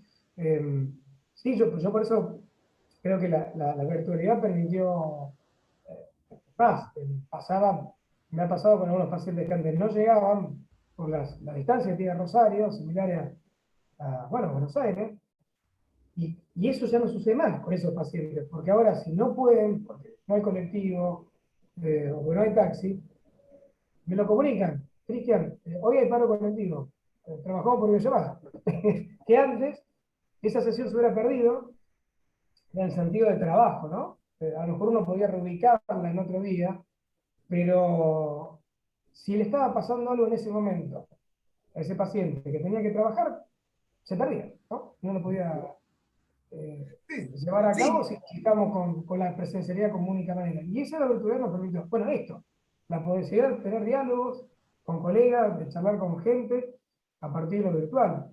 Yo creo que yo es muy... trabajo también con pacientes con discapacidad, que no tienen incorporada la lectoescritura, Claro, y les cuesta muchísimo los encuentros cara a cara, pero sin embargo, en los grupos de WhatsApp que ayudábamos a construir con diferentes pacientes, podían comunicar cosas por un audio que cara a cara jamás las podrían haber comunicado. Y como no necesitaban escribir, porque estaban los audios de WhatsApp, entonces podían expresarse libremente.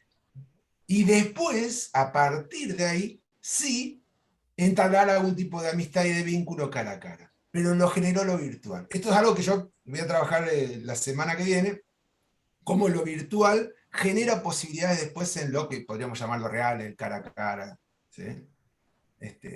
Y no va en detrimento de la posibilidad de vínculo presencial. exacto. Sí, sí, yo no creo que pensar el detrimento, las pérdidas, se deben a los dogmas, digamos, que uno puede sostener, ¿no?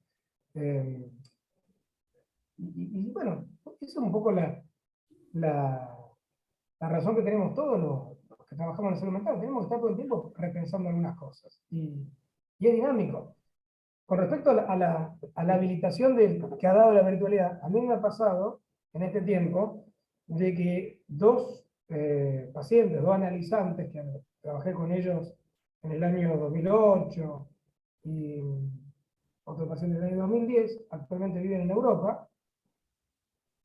Viven uno en Londres y otro en una ciudad eh, de Irlanda, y al no poder, en plena pandemia,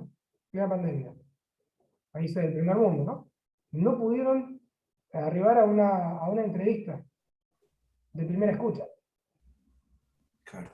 Entonces, en el sistema de salud que tienen esos países, no pudieron arribar. No hubo manera. Lo enviaban a psiquiatras para que el psiquiatra los medicalizara, y después de ahí no sé en qué tiempo podían llegar a ver un psicólogo. Entonces, estos pacientes, eh, con el correr de la semana, en los meses, se acordaron y me llamaron. Y yo de ahí vengo trabajando con ellos, de modo virtual, ¿no? Uno en Irlanda, otro en Gran Bretaña. Y me topé con eso, con que la virtualidad me permitió poder trabajar de nuevo conmigo, yo escucharlos con mucho tiempo después, estamos hablando del año 2020, 21 y 22, hay diferencias, ¿no?, entre aquellos pacientes de 2008 a hoy, y esta cuestión de descubrir que los sistemas allá no estaban preparados para lo virtual. O sea, nosotros estábamos más abiertos, ¿no?, acá en Latinoamérica, a la virtualidad que otros países que tienen sistemas más armados, donde le pedía más la presencialidad, y una presencialidad que no quedaba muy clara, ¿sí? Por lo menos en esas dos regiones. Entonces yo creo que es muy auspicioso, no podemos pensar como detrimento. Sí creo que hay cosas que es vista y que uno va ya viendo cómo acotarlas si llegara a haber un exceso, pero bueno, los excesos son claros, uno se da cuenta dónde está el exceso, y el exceso siempre tiene que ver con el riesgo de ese paciente que se pone en riesgo, o que algo lo va a poner en riesgo. Todo lo otro tal vez no son excesos, sino son cosas para ir viendo, pensar y en todo caso señalar, ¿no?, en cada momento. Acá Natalia hizo un comentario que Sí. lo leo. Natalia, ¿lo querés contar vos? Dale, Pasa que adelante, tengo mal Natalia. internet. Ah, Tengo re mala conexión, y entonces por eso lo escribí, por la duda de que se entrecorte o algo. bueno, Yo igual. no estoy atendiendo actualmente, en realidad estoy por un tiempito nada más, pero bueno, siempre lo planteo como una posibilidad en realidad a futuro. Mi idea es volver a Argentina, obviamente, pero me he contactado con varios psicólogos de acá viendo también este tema por la reválida del título, que es tan costoso. Entonces yo les preguntaba, ¿cómo trabajan? ¿Cómo hacen? ¿Viste? Siempre esta cosa ética de cómo hacen con la matrícula. Bueno, no, ellos atienden pacientes de Argentina. Algunos tienen la reválida que les ha costado muchísimo, no solo dinero, sino tiempo. Y mucho trabajo intelectual y emocional por toda la frustración que implican muchas veces. Entonces me contaban eso, o sea, acá trabajamos con los expatriados y realmente hay una cantidad de gente que ha emigrado y bueno, trabajan súper bien con lo virtual. Entonces era impensado y hoy en día es algo de todos los días, ¿no? Una cosa muy, Exacto. muy increíble. De hecho, yo ahora los estoy viendo a ustedes estando acá tan lejos. Claro, Claro, exacto. Fíjate, justamente, la ¿no? Jessica contaba que está en Italia ahora. Ahí Claro, puso en el chat que estaba en Italia, Italia. Italia, sí, por eso. Esto es lo que nos permite la... Bueno, vos tampoco estás en Ciudad de Buenos Aires, nosotros estamos en Rosario, pero Yo estoy en Neuquén. actualmente, claro, vos estás en Ah, Neuquén. Claro, bueno, mirá. Diego, de donde estoy yo, debemos estar a 15 cuadras, 20, ¿no? O sea, hubiera Exacto. sido complejo reunirnos hoy todos. ¿En qué lugar? ¿No? La primera pregunta, ¿en qué lugar físico nos hubiéramos podido reunir? Bueno, esto lo permite la virtualidad. Me parece que la virtualidad permite esto. Establecer comienzos, aperturas, ¿no? Diagramar posibles encuentros, posibles tratamientos, y uno a medida que va trabajando desde lo virtual y lo presencial puede ir interviniendo, acotando. Pero yo no, para resumirlo en pocas palabras, yo no noto tanta diferencia cuando está instalado el trabajo entre la presencialidad y la virtualidad. Los pacientes se abren y trabajan muy bien. Yo no veo como algo negativo o algo que se hace al revés, ¿no? Me parece que no noto mucha diferencia. Y las dificultades, que son en todo caso las que yo tuve alguna vez, ¿no? A bancarme esto de que me esté viendo en la cámara. O en todo caso a algunas fantasías, eh, bueno, que también me ha permitido con algunos pacientes identificar algunos fenómenos elementales en el caso de la psicosis, ¿no? Siendo un ejemplo, un paciente trabaja con llamadas telefónicas porque claramente dice, por videollamada no pueden estar grabando. Obviamente, dije, no, entonces no hagamos eso, vamos al teléfono. Y podemos trabajar muy bien con ese paciente por llamada, justamente porque un poco sus ideas tienen que ver con eso, con alguien que lo está perjudicando su vida. Bueno, hay un diagnóstico que lo han Y era dado un de la... paciente con cuestiones esquizofrénicas, ¿no es cierto? Claro, la Y vos esquizofrenia porque... fijate, y persecutorias. Y sin embargo, la voz en la llamada no fue terrible. No, exacto. Que Sigue, podría ser una voz, la voz que te viene del otro, del gran claro. otro, del otro omnipotente, ¿no? Terrible, y no lo fue. No, no lo es, exacto. Por eso creo que eh, hasta uno puede detectar eso, ¿no? Enseguida, rápidamente, en una primera entrevista, por videollamada, puede decir, a ver, si tiene tanta dificultad, bueno, ¿por qué? Preguntar. Y bueno, ahí me puedo contar, no, miren, nos pueden estar grabando. Bueno, quédese tranquilo, pasamos a otro soporte. Por ahí tenemos que tener en cuenta esto. Los analistas trabajamos con la palabra, y la palabra tiene que ver con lo que está pensando y sintiendo ese paciente, ¿no? Y lo que ha pensado y lo que ha sentido. Si nosotros rechazamos los medios en los cuales la palabra se está transmitiendo, realmente no estamos trabajando como psicoanalistas o como profesionales de la salud, ¿no? ¿Qué estamos trabajando? ¿No? ¿Qué estamos haciendo? Si empezamos si no, se descarta lo virtual, o ahora, que ya hay más presencialidad, lo presencial sigue siendo más eficaz. No, ¿quién dijo eso? Nosotros trabajamos con eso, con la palabra. Entonces, la palabra venga en un soporte digital, venga en un soporte escrito, eh, auditivo, bueno, es material de trabajo. Y como creo que en ese punto está la gran parte de la genialidad de Lacan y de muchos grandes analistas, las dificultades siempre son nuestras, la de los terapeutas. Nosotros somos los que estamos a veces más complicados para pensar, para intervenir, para alojar a los pacientes, que los pacientes en sí, que ellos cargan con su angustia, con su sufrimiento, y que bueno, que buscan esto, ¿no? Un lugar donde puedan empezar a desplegar algunas cosas que le están pasando.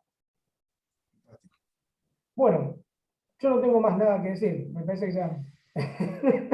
ni por lo menos por ahora.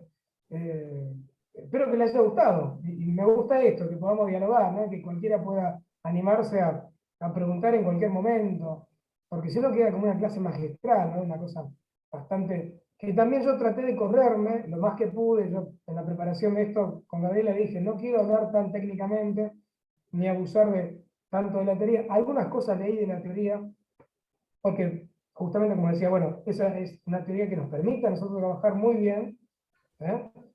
Y me centré en estos autores que son gente que yo respeto mucho, pero ahí uno como analista que dice, bueno, esto es lo que está escrito en tal momento histórico, ¿qué hago ahora con eso? ¿No? Sí, me Siempre parece hacer que ese está bueno trabajo de adaptar mis para situar conceptualmente también cómo vos lo venís pensando y trabajando, y desde qué lugar, desde qué posición estás trabajando estas cuestiones, y lo rico, digamos, de la presentación de los casos, ¿no? De estas viñetas que presentando. La verdad que me resultó muy interesante. La idea era mostrar viñetas clínicas donde yo no soy el más capo que detecto todo rápidamente, ¿no? Al revés, mostré cosas donde en ninguna de las tres primeras, y la cuarta, que el actinado, que yo hoy creo que me animo a decirlo, a definirlo como fue un actinado, no soy un tipo que sabía todo, al revés, tuve que ponerme a pensar ahí. Me parece que la transmisión muchas veces parte por esto. Uno tiene que mostrar que no tiene todo en claro, ¿no? Y ahí se aprende mucho más, así hay un gran despliegue de todas las intervenciones, las maniobras que hice y el súper oído que tengo, ¿no? Para poder intervenir, tanto en lo privado como en lo público, ¿no? Uno está siempre comenzando, arrancando, ¿no?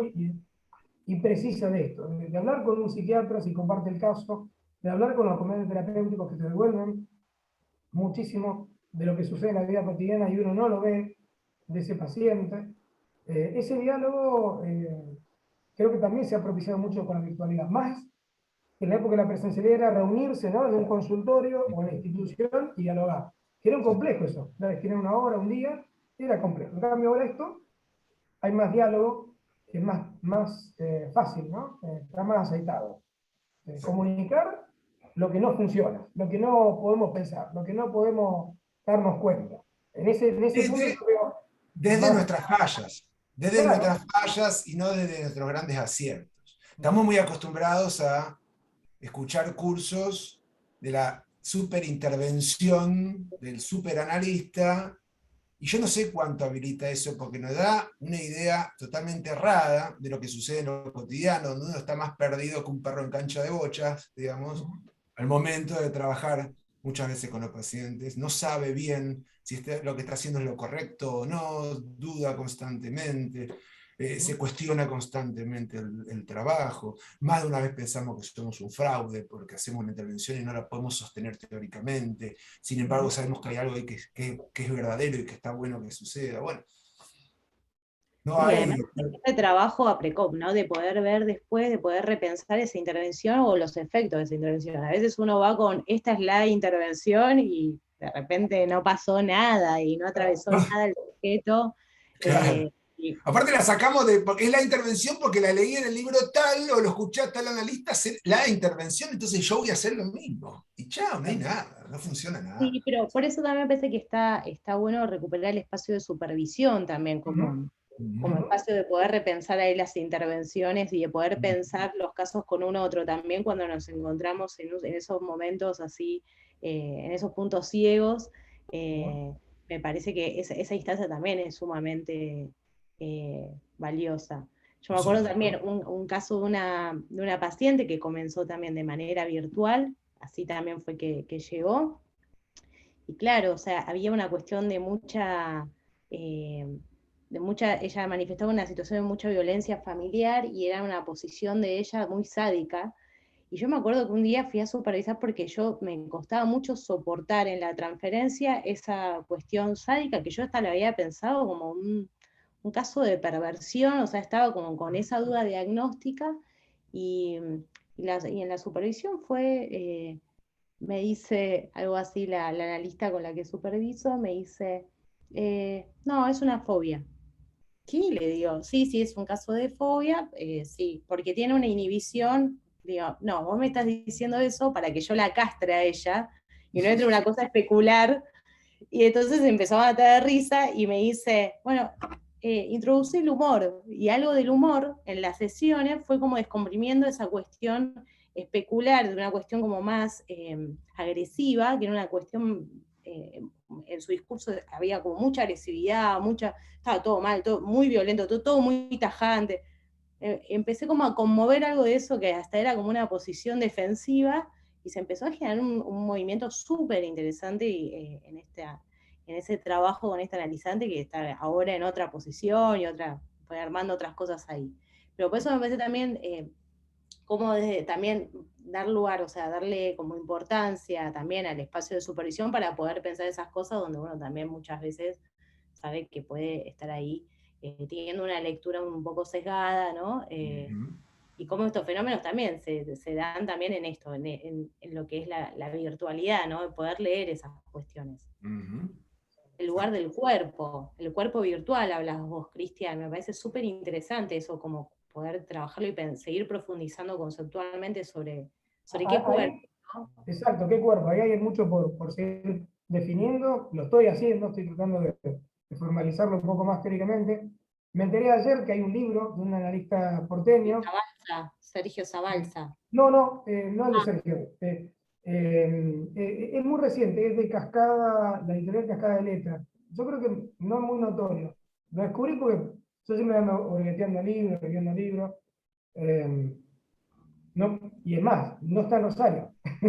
Yo quise comprarlo para ver, lo reviso un poco, lo leo, lo devoro rápidamente antes de este encuentro y no lo pude conseguir, pues no está, así que tengo que esperar. Pero me parece que no es casual que ya varios estemos tratando de pensar esto, bueno, porque ahí está la clínica, ¿no? Ahí está Sí, la y además también que muchos años. en relación al cuerpo, lo que quería agregar también es que le pasa al analista con la imagen que le retorna de la pantalla. Ajá. Eso, eso, Es un temón. eso Sí, sí. ¿qué sucede ahí con eso, no? Bueno, nada, cosas para seguir pensando. Para seguir pensando. Bueno, Bueno, de la imagen, de la cuestión de la imagen, de paso, introduzco lo que va a vale, ser Sí, la semana que no viene. acuerdo. ¿No? De la imagen y los efectos de lo virtual en la imagen, en la constitución subjetiva, se va a hablar la semana que viene. Bueno, voy a intentar dar cuenta yo de eso a partir de un caso clínico. Intentar también dar cuenta de una idea distinta de la pulsión de muerte.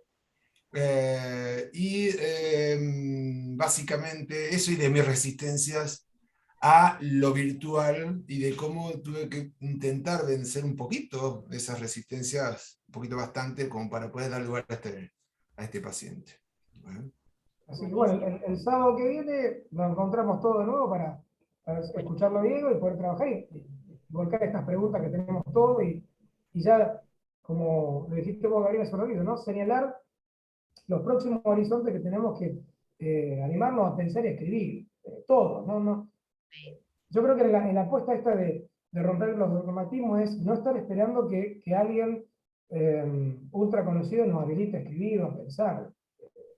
Podemos hacerlo todos los analistas podemos hacer. Analistas, bueno, Delicia como trabajadora Trabajadores, social que ha tenido claro, también experiencia de clínica de la virtualidad, Exacto. acompañantes terapéuticos que han tenido que adecuar sus prácticas han sostenido acompañamientos e integraciones escolares a través de la virtualidad, o Las sea, algo inspiradoras, impensado, totalmente. algo Sí, sí. impensado, o sea, yo no me hubiese No que imaginado nunca. sufrieron las pobres integradoras, yo estoy en contacto con ellas, pobres, pobres. claro. Pero se han adecuado, digo, me parece que hay todo como un trabajo ahí, digamos, muy interesante para poder pensar con todas estas nuevas modalidades, ¿no? Por eso decía que hay que correrse la sectorialidad que tenemos todo atravesado, tengamos de lo público y lo privado, para poder pensar en un campo integrado, ¿no? Donde todos somos trabajadores de la salud bueno, tenemos que leer a la gente que sabe, sí, tenemos que formarnos con ellos, sí. No como orden, sino porque de ahí uno aprende, aprende a pensar, a leer, a recortar. Sí, sí, Pero para no también hay salir a que hacer cualquier actuar. cosa tampoco. Claro, exacto, para no hacer cualquier cosa que eso también se ha hecho mucho tiempo. Y eso no hay que dejar de decirlo. pero también uno tiene que animarse a ofrecer, ¿no? ¿Qué ha podido pensar? ¿Qué quiere pensar? Y cuáles son los horizontes que hay que seguir pensando. Ahora, todo esto no hay que perder de vista que uno trabaja con el sufrimiento del otro. Entonces, pensamos para poder generar alivios, ¿no? Y a lo mejor, como lo definía Freud, ¿no? Alguien pueda amar y trabajar al mismo tiempo, ¿no? Es un poco lo que, el horizonte que tenemos como trabajadores de la salud. Bueno, Bueno, si no bueno, quieren agregar nada más o comentar algo más, si les parece, podemos ir dejando por ahí acá. Bueno, Este encuentro va a quedar grabado, pues se los vamos a compartir para que puedan disponer. Y bueno, nos volvemos a encontrar el sábado que viene. La verdad que un placer escucharlos. Les agradezco por la generosidad y por bueno, todo el trabajo que estuvieron haciendo y que están compartiendo con nosotros. Así que bueno, si les parece, vamos nos vemos el sábado. el encuentro de nos hoy. vemos el El sábado que sábado. viene. Bueno, Que les hasta vaya muy luego. Un abrazo grande para todos. Buena Chao. semana. Chao, chao.